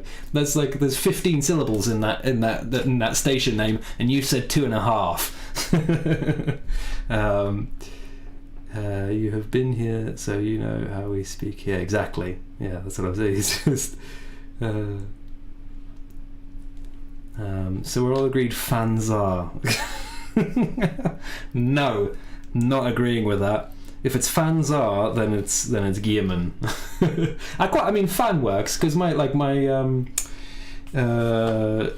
anyway, a portion of my family, I'll put it that way, is Dutch. But one of the names on that side of my family is Van de Water, from the water, which is a very cool name. I wish I got that one. It's I can do an F sound for the V. I'll buy that. But why is the S becoming a Z? That doesn't happen in like, as far as I'm aware, any of the Germanic languages or anything like that. Any of the languages that have funs in them. Not convinced. Not convinced by the Z. But Fansar, okay, I mean, I'll buy that. Fansar? I'll be honest with you. I say I'll buy it. I'm going to carry on saying Fansar. Liv, you're not Danish there. Okay, cool. Do you speak Danish? I've heard that that's a very difficult language to learn because of aforementioned pronunciation shenanigans. It's one of the few languages in the world that has more vowel sounds than consonant sounds. yes, I'm a bit of a language geek. That's how I got into all sorts of things. I took the I never read them, but the I would call it the Tolkien path into writing, which is something else that I do. I do a bit of writing, and it was writing and world building. I got into that in the same way Tolkien did. I started in languages and doing constructed languages. So that's one of my other. Although I haven't done any conlanging for ages and ages and ages and ages, and I was a kid when I did it, so I was never like particularly good at it. I did a few things that I was proud of, which is such a weird thing. If you don't know what conlanging is, how do you anyway? It's but yeah, that's why I know things about languages anyway. That's what was going to be my point. But yeah, Danish has more vowel sounds than consonants, which is nuts. Obviously they represent them in the same way we do in English, with just the handful of vowel letters that we got from the Romans, but which makes it even worse, right? But yeah, something crazy like 26 vowel sounds, distinguished vowel sounds in Danish. Madness, pure madness. What are you playing at, you crazy Danes? We went with lilac, by the way, in this first go. Not lilac, what am I saying? Magenta, you know what I mean. Oh yes, yeah. So last call for posting stuff will be 10:20. We'll go to 10:30. That's what we've been doing recently, because 11 o'clock was a bit grueling, to be honest. I think for viewers as well, right? So we've been doing 10:30 recently. So yeah, last call if you want to post stuff and have it featured in the live stream. It'll be 10:20. Sounds good. Let me catch up with some stuff. Digging for that one or two pictures I have for a back hatch of an OOP Forge world model of an Eldar tank that now has a plastic version. Oh god, good luck with that. Yeah, I don't know where I would look for something like that. So when I was there at uni, one of the course members had turned off his Wi-Fi on his laptop, and he asked me to fix it, so I did. Then he asked me how I fixed it so quick. Which conversation was that? When you were there, for a Danish, his response, he did it, and his response was, I pressed ALTF and then 4. Oh, and his degree was, oh my lord, oh god, oh that's a bit. Oh dear, ALT, oh my lord, shame. Well, we're all young once, we all make silly mistakes. Oh god. Being in a university for a degree is no sign of skill, as I discovered, anyway. An old friend who's done a conlang. Yes, we used to do it in the World of Warcraft. Have you tried this cheap press Alt F4 for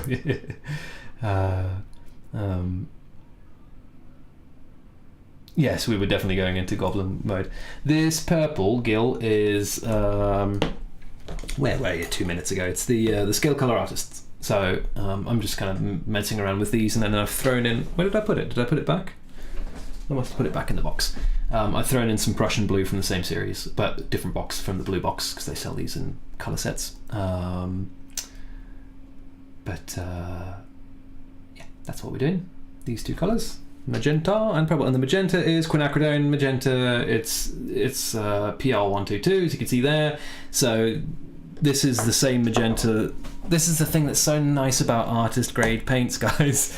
I can't recommend them enough, because stuff like this. This is quinacridone magenta as well, and there you go. It's the same PR122. So I know that the pigment in this is the same pigment that's in this. The only thing that differs is maybe the amount of pigment, the grade of the pigment, so how finely it's ground, and the medium.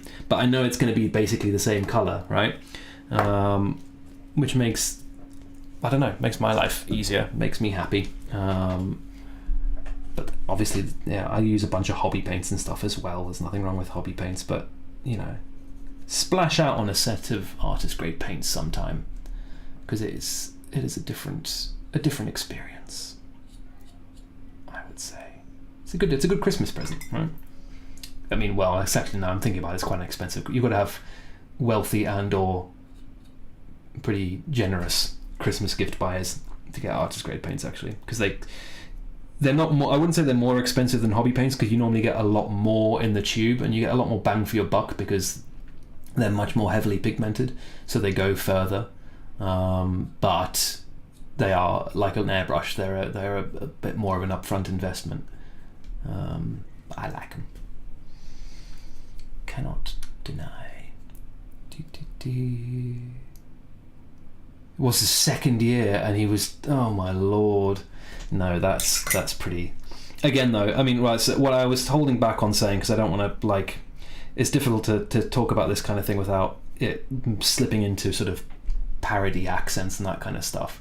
But my friend works as an English lecturer at a university in Japan, and oh my god, he sent through, and he doesn't send it through in a mocking way. He sends it through in a look at the state of English education in Japanese high schools and university level. He sends through some of the stuff that is second and third year English literature students. So, I mean, I say specifically English literature because then you have to have theoretically already quite a good understanding of the language to be reading the literature in the language, right? Oh, lordy lord. It is, yeah, definitely those kids, I'm calling them kids, oh my god, I'm that old now, calling university students kids. Yeah, it ain't good. It is not good. It is very much, imagine those sort of sometimes a little not very friendly takes on, you know, East Asians speaking the English language.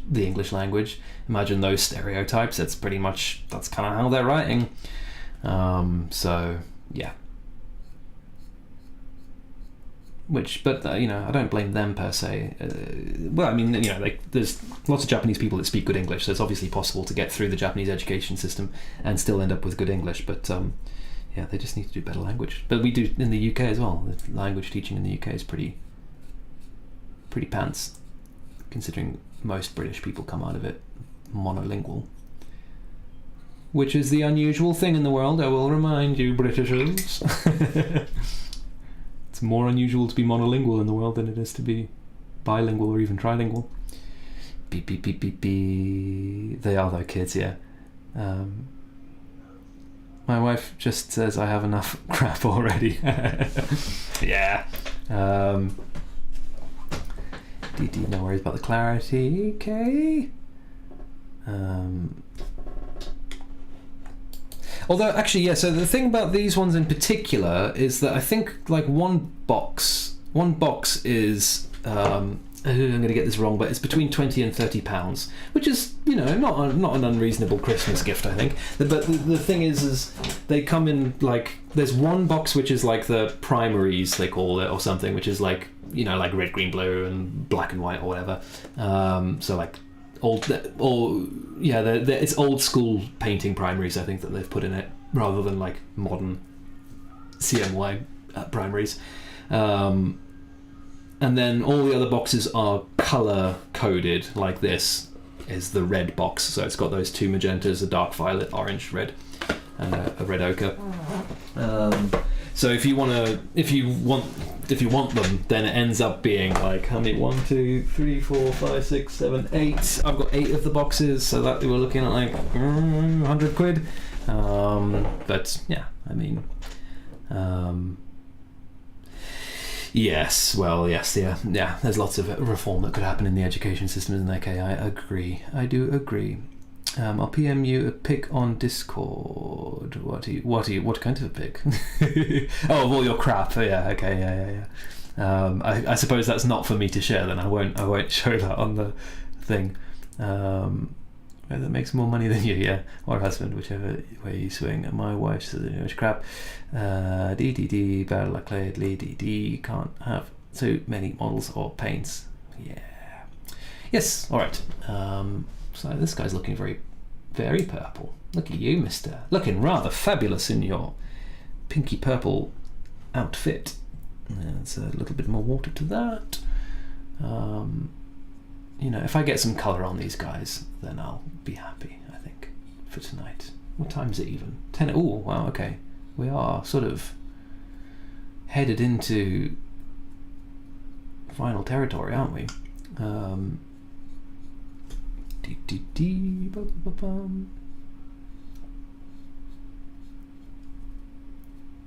All right.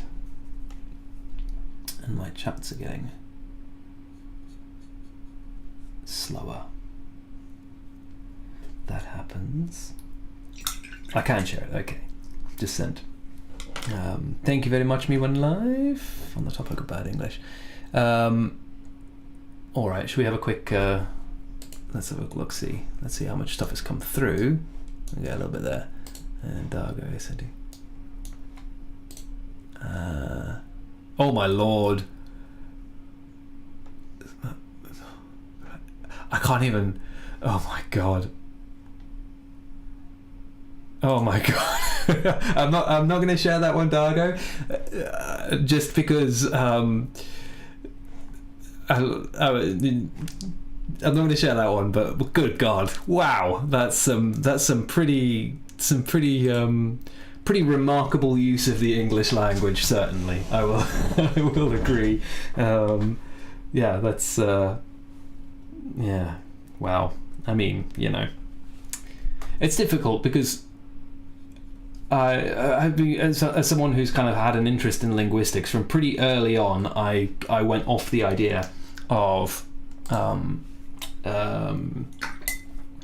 privileged ways of speaking, just rich coming from me, because I know I've got the kind of British accent that is kind of on the let's say it's not Queen's English, but it's like the accepted. I could get a job, announcing for the BBC and they wouldn't bat an eyelid because I've got the right kind of accent. It's not. I don't have what people like to call like I have the thing that's not considered an accent, right? That's the joke, right? That's the ridiculousness of it. Of course, it's an accent. It's as much an accent as someone from Newcastle or Scotland or whatever.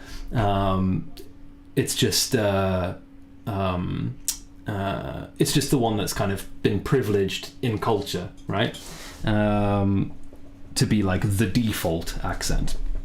But anyway, from pretty early on, because I read lots of stuff about language, I realized that whole notion is bullshit, right? It's rubbish. There's no, as I say, everyone has an accent. It's just whichever one your society says is the default, people assume is not the accent.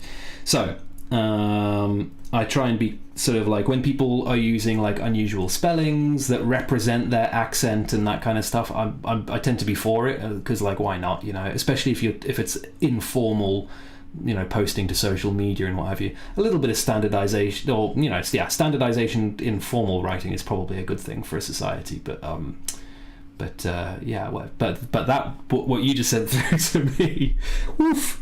Yeah, that was kind of difficult to understand. I think that would be difficult for anyone to understand, because that was some pretty liberal use of free spelling and what have you. Yes, and so it goes on. I'm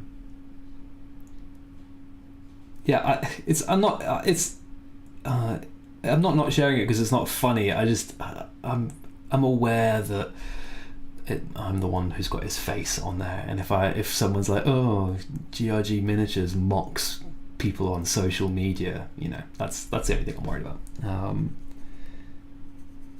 And it's not an actual concern because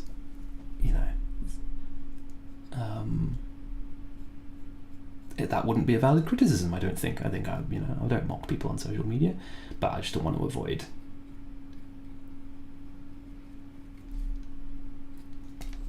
potentially giving the impression that might be something that I would do. Not that I don't think what you posted is not funny. It is funny and very interesting use of the English language. But yeah. All right. What is this stream? I mean, what do you want me to do, man? They haven't released an Eldar model in 6 months. I'm trying my best. Can't be Eldar all the time. Should be Warhams though, shouldn't it? We should be. All right, accents in the Warhammer 40,000 world. I listened to a audiobook of short stories, and one of them, Warhammer 40k short stories. One of the short stories in that book was based on Eldar, featured Eldar. It was an Eldar short story, and the voice actors that they had playing them, they had them all do Welsh accents, and talk about like sort of stereotypes with accents and all that kind of stuff. I'll be honest with you, I found it very distracting because that's never how I've never pictured Eldar having Welsh accents in my head, and B, my bad, but I just don't associate the Welsh accent with like Total War and the 41st millennium. It's just, that isn't the association for me. And I understand why the directors did that, because a lot of Eldar, the kind of language root, the language roots of the fakey language, a lot of it is Celtic, right? And Welsh is the sort of majorly living Celtic language. So yeah, makes sense, but it was just very distracting for me personally. And it was also distracting because all of it was a bunch of howling banshees and I don't think it was Eldrad? Anyway, it was a Farseer and a bunch of howling banshees, I think, basically bodding about trying to go do something.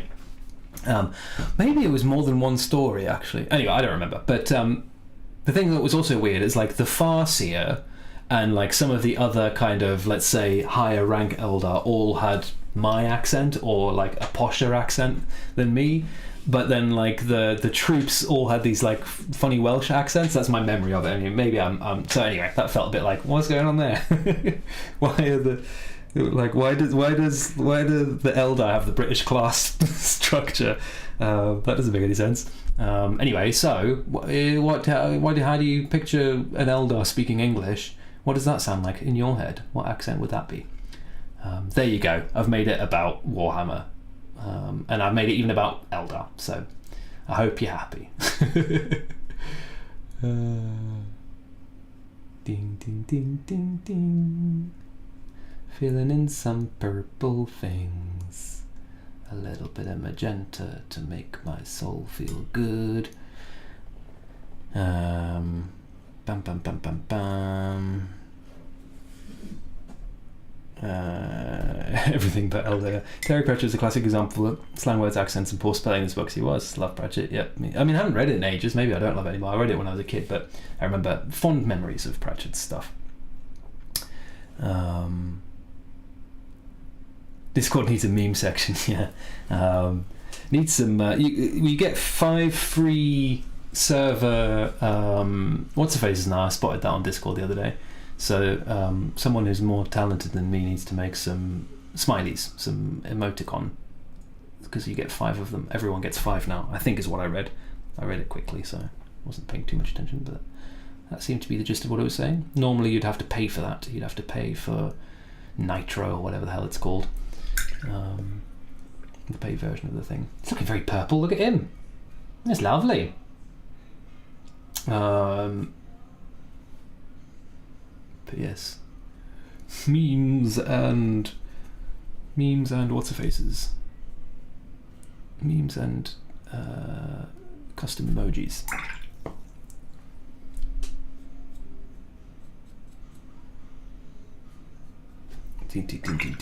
Irish accent. Okay, yeah.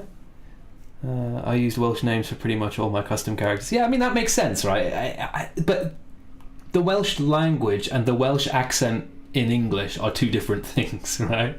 And it just seemed strange to me. It didn't seem like the in audiobooks the baddies always have Northern Irish accents. Indeed. Death and Section Assurance Wind, yeah. Scandinavian accent for Gil. That's interesting. Scandinavian accent. I'm trying to picture that. So everyone sounds like Squidmar. Yeah, why not? I'll buy it. Irish, probably. Irish also makes sense. That's a Celtic thing, right? Probably pretty much the Irish, but like with some weird warbly otherworldliness. Yes, yeah. I think. Well, yeah. I guess that. I mean, that's why Gil, the Tolkien stuff. The reason it's Irish, I think it is because Tolkien. Irish, Welsh, Celtic. The reason that's the basis of the fakey language that they use for space elf stuff in Warhammer 40,000 is because the space elves are based on the Warhammer elves, which are based on the Tolkien books, and Tolkien's elven languages are all based on Celtic languages, basically. Which was what I think his specialty was. He was a linguist. He was a university language professor, and I think his specialty was Tolkien. I'm talking about now. Was those languages? Celtic languages.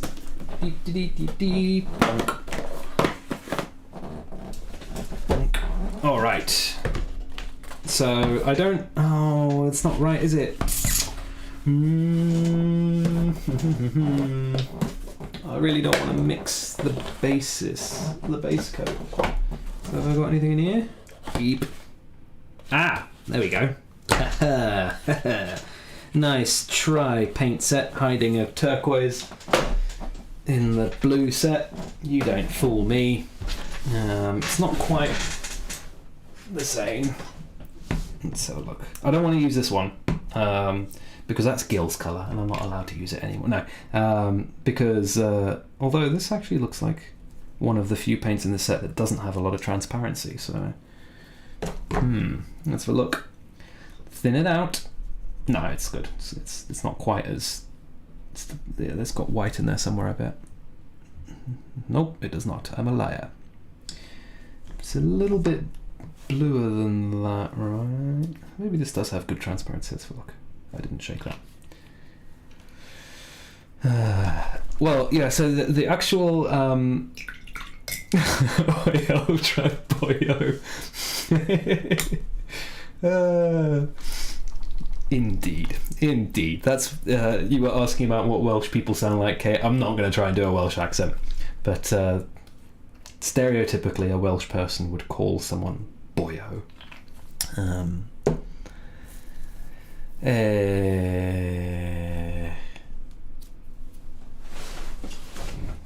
If anything, I would guess they wouldn't speak. But you say better than the languages books. Yeah. No, he invented them, but they were based on like the Elven languages. If you like, again, in my conlanging days, I used to look at this kind of stuff, but you can very clearly see the inspiration he's drawn from Celtic for Celtic. I say, like, you know, the Celtic language family. So that's actually not bad. I think we can probably get away with it. Let's do a little bit of Gil green, and we'll save that for some highlighty stuff or whatever. Oh, it's quite thick, isn't it? It is quite opaque, isn't it? Maybe it isn't right. Oh no, I'm not loving it. Sorry. I like this colour for I like this colour, but not for the application that I want to do right now.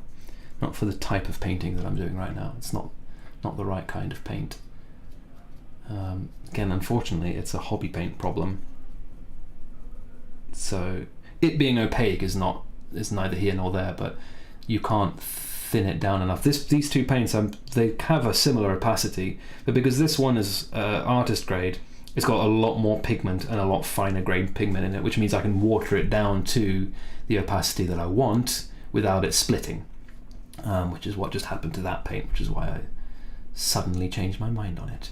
So I'm afraid he's not going to be jade, he's going to be this turquoise colour. And hey, we've got a blue on there, let's just use that for our shadows, since it's there already. I'm going to have a very, very colourful Seer Council, that's for sure. Dim dim dim. Whose jacket is this coat? Dee dee dee. Ba-dum, ba-dum, ba-dum, bum.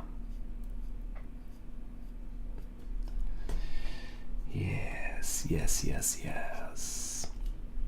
I'm not even painting on camera, am I? Yeah, sorry. I mean, you should be looking at what you're painting or doing anyway, but it's just bad form, isn't it? Just bad form. Yeah, there you go. I realised just before that message came through. There we go. I wonder, I'll do a little bit. Well, let's fix it then.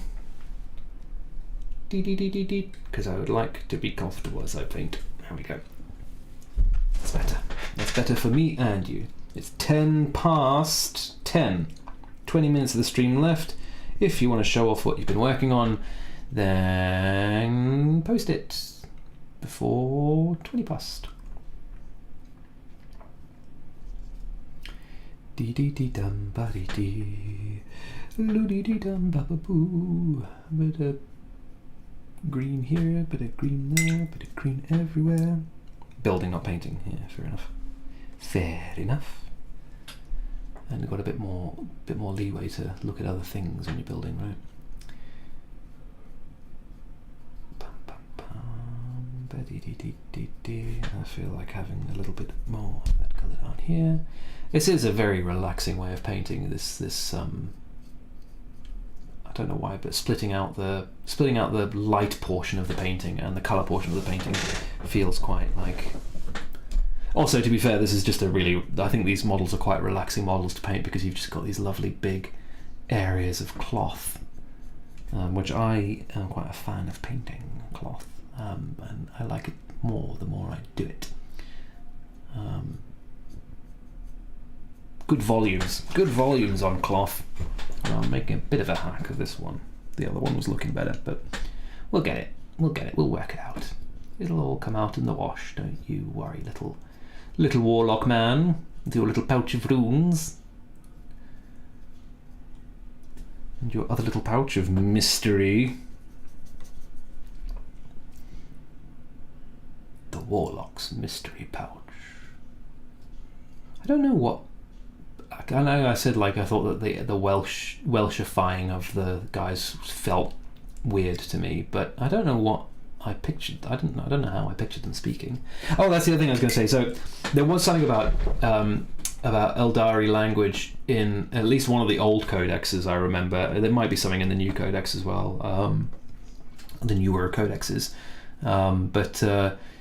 It's not psychic per se, if my memory of that old codex entry is correct, but the language relies massively on shared cultural reference to myths and what have you, that makes their translating very strange, difficult and ambiguous, and also slight changes in physical posture and what have you have huge effects on the meaning of words and all that kind of stuff. So there's 3 other dimensions to Eldari spoken language that makes it impossible for humans to ever have a chance of comprehending, is what that old codex said about Eldari language back in the days when you got those kinds of things. As I say, it might be in the new codex and I've forgotten, but yeah, I remember it from an old one. Because as I say, when I was a kid I was into conlanging as well, so little gems like that were very delicious to me. Beam, beam, beam.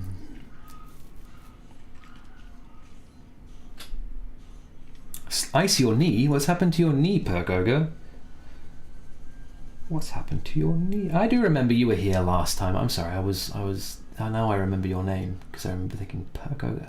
Am I saying that right? What did you do to your knee, buddy?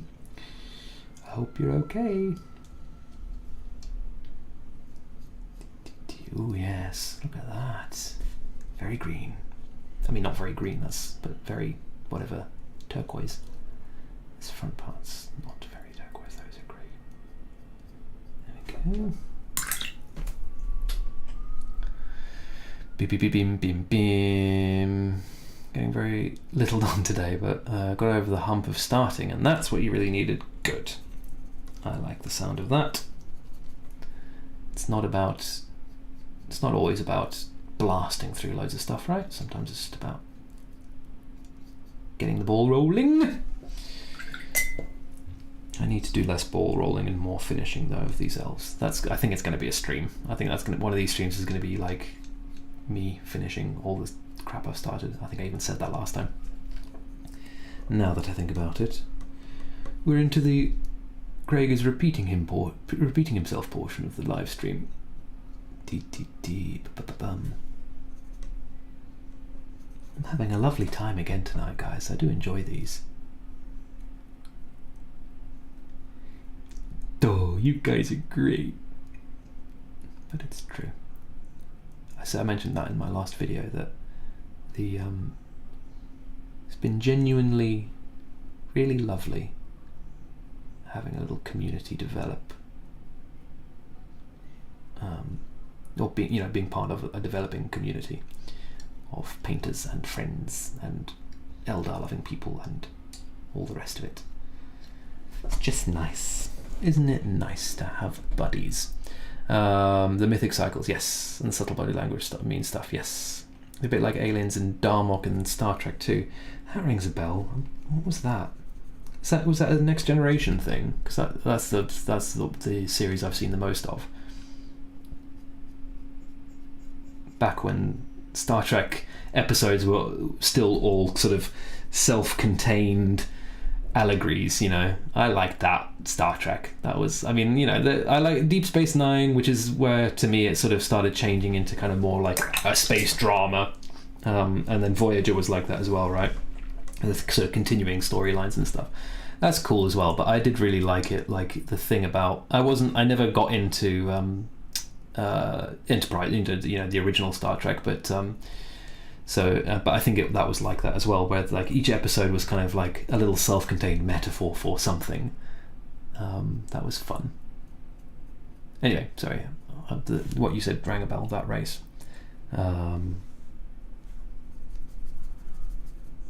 Yes, was that a Next Generation race? Bum, bum, bum, bum, bum. Running up the thing.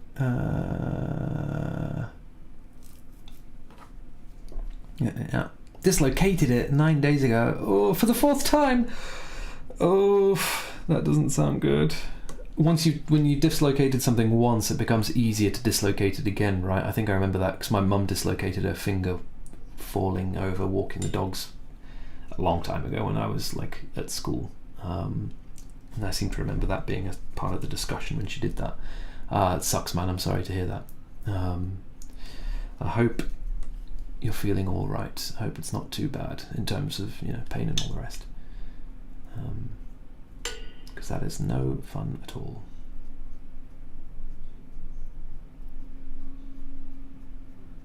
Painty.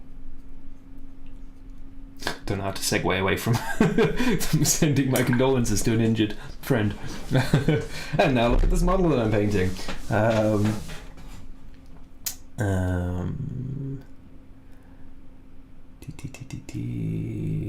Yep, thanks. He's going all around. Yeah. Darmok Jalad. Yeah, Next Generation, cool. Oh yes, yeah. That, the very, very famous, yeah. The thing with like the, yes, I remember that now. Yeah. Yes. Although I kind of feel like to be honest with you, I kind of feel like I know that episode from memes rather than having actually seen it. Because it used to come on like BBC Two on like a Tuesday, but it was like sort of at an ambiguous time where my family might be eating dinner, so I would miss episodes, which of course I was very upset about as a young nerd. Or I'd have like trumpet lessons or whatever. Trumpet lessons, that was a thing. I kind of wish I still played trumpet. That's a cool instrument. Yeah. So yeah, I feel like I know that episode from memes, not from having seen it. Should go back and watch that whole series. Is something I've said many times before, but maybe one day I will, because it's cool. It's got Jean-Luc Picard in it, for crying out loud. What's not to love? What time's it? Oh, okay. not doing final calls yet, but almost there. Pardon me. No MCL ligament from the first one. Appreciate stuff. Looking at the models is good stuff. Yeah, there you go. A little bit of Warhammer therapy. Yeah, I don't know what an MCL ligament is, but anyway, it sounds vital. If it's a thing in the body, it's probably pretty useful and not good if you don't have it anymore, right? So yeah. My paint water's turned a lovely colour. Does not come across. Doesn't come across in the camera at all.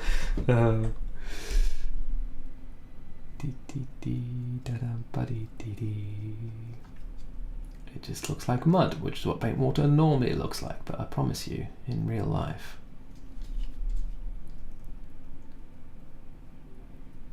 in the IRL,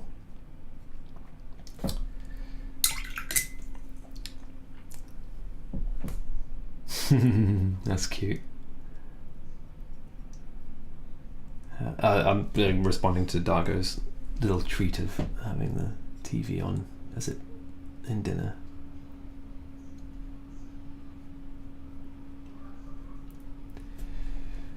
When I say that's cute, that's what I was talking about. Tartarus Terminator kit. I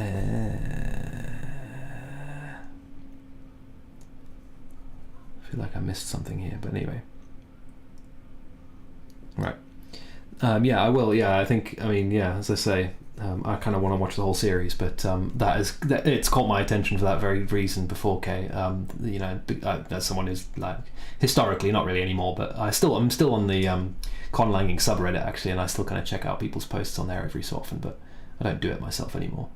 But yeah, I think I shall go and watch that episode. They're all on YouTube anyway now, aren't they? I think you can always find someone who's been naughty and popped it up, so to speak. Old paints. What did you say? From the Tartarus Terminator kit. Use the legs for true scale marines. I have loads left over. Yeah, there you go. There you go. Baroth revealing all his bits secrets. That sounds like well, make of it what you will. Baroth's secret bits. Definitely sounds like something. Right. Did you move, by the way? Weren't you moving, Baroth? I thought you were moving to a place where you were going to have more hobby space, or is that still in process? Or has it fallen through? In which case, I'm sorry to bring up a painful moment, because I know that moving house can sometimes be a bit of a heartbreaking experience. Ooh. Hope I did not bring up any bad feelings.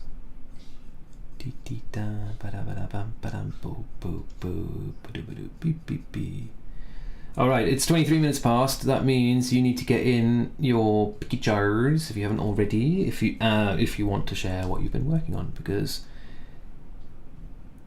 in the next couple of minutes I am going to do the last pass for this time on that. Well, I got some colour on my guys. You know, we did it. We made it. I got some colour on them. So these are probably the most unfinished that I've finished a stream on, but pretty though, right? That's a nice little colour combo. You can see that on the battlefield. Come in fetching shades of turquoise and magenta. I like it. That's my camera's being annoying and not auto-focusing on the thing that I'm actually trying to show you. There you go. Yeah, with some black and bone helmets as well. I think we can sell them as oh, he just needs to build himself a shed. Okay, I think we can sell them as Ulthway, right? Just Ulthway with their party outfits on. And I've always got Eldrad wearing proper Ulthway colours as well. Oh god, that turquoise guy needs some work, doesn't he? That's not looking very blended, Craig. Anyway, it's because that turquoise paint was a bit more opaque. But this magenta guy's looking poppy AF. Yeah, and unfinished AF. Never mind. We'll get it done eventually. It'll all happen eventually. All right. Pie's off. Got to shoot. Okay. Thank you very much, Pie. See you next month, my darling dear. Let's have a look at. I won't be in the chat for a second, my dudes, because I'm gonna see what you dudes have posted. What was the last thing? It was Science Pie's bronze. There we go. Schwamp. Ta-da! Science Pie, who now may have departed, showing off some recently finished stuff. I saw this when you posted it, where on Reddit or onto the Discord somewhere. But yeah, I love that, having the what are those things? Mauler Fiend head. Lovely. And is that what's under there? Is that a chaos? Oh, there you go. So, yeah, okay. So they're fighting. That makes sense. They're fighting Iron Warriors. Yeah. So nice. Love it. And this is, you've changed your name. I'm glad that you always keep the local furry in brackets there. That makes my life much easier. Me When Life, aka local furry, aka Lixon, apparently, has been making some shining spears. Some lovely shining spears. I do love these models. I'm looking forward to getting these finished as well. They put in some work for me as well when I fought the orcs the other day. Glass cannon, as they always are, but yeah, they were cool. And these are looking very nice. Gil, too much showing, not enough painting. Well, so it goes sometimes, but he's on his way. And look, there you go. That's the theme that I did in the end, isn't it? The magenta-y purple colour and turquoise. There you go, love it. And some nice shiny guns as well. Pew pew pew. Lovely. Yeah, now I remember what you're talking about, the doors. Yeah, I remember these. I don't know if I ever owned one, but I remember seeing them. Yeah, that's ace. Very cool. Very, very cool. Yes. 100% ordinary, not at all silica anima megos. Very nice. Very cool. Look at all his bits. He's got some very Eldari looking bits. Love it. These tentacles are ace. Who's that from? And a big ball for a head. That sounds like it should be a verse in that Christmas song. And a ball in for a head. Oh, this back's gonna look weird. Show me that back. Oh no, we don't have any back shots. Just that one. That looks very cool. Is that from that Necromunda kit? I've seen that. I thought that was very cool. The someone Vansar, is it the Vansar or the Fanzar? We've got that weird alien brain with tentacles thing. Is that where that's from? I don't know. Anyway, looks very cool. And look at that's a motley crew. I love that. A little elf, a little dwarf, a little humanish thing, and then whatever the heck this guy is. Beautiful. Always making gorgeous stuff, Baharoth. When you have to move but still need hobby time, yeah. I mean, I don't want to jinx it, but that might be me soon. Yeah, we'll talk about that next month, and when hopefully I'll have a more firm answer on all of that stuff. But yes, I like that painting, by the way. That's cool. Yes. Fragile. That's where the models are, isn't it? Let's be honest. You haven't got any pots or like plates in there. That's just models. Yes, lovely. All right, guys. Well, let me go back to the chat. Go to this. I mean, I might as well do that, I suppose. Have a look-see at the things. What did I get to in chat? Not yet, before Christmas. Okay. And then you've got to build a shed, yeah. And then he's going. Bye. Till next month, indeed. Thank you. Yeah, snick is. That's. I think that's a good. That's a good sound for. What's a business to make? I like that. Yeah. There you go. Yeah, it's the thing. Yeah, of course the yeah. I always forget about Drakari tentacles on those guys, but yeah, that's a great place that's a great source for tentacles. Yes, Lovely. All right. Well, yeah. I think that's us for the night. It's good to end on end when I've still got energy to form complete sentences. And I'm sure you guys have got other things to do. And there might be a little whiskey in my near future. I'm feeling a little whiskey tonight. So thanks as always for being absolutely awesome Hangout buddies. We will be doing it next month again, I am sure. Keep an eye out in all the usual places, my Discord server and the R-Eldar for the R-Eldar, the Eldar subreddit, for when that exactly will be. But hopefully it'll just be the last. It'll be soon, actually, in a sense, because it'll be the last Saturday of this month, probably. Hopefully, fingers crossed. But yeah. We haven't set a date yet, so keep an eye out. Keep on being cool, paint some minis, and I will see you next time, dudes. Bye.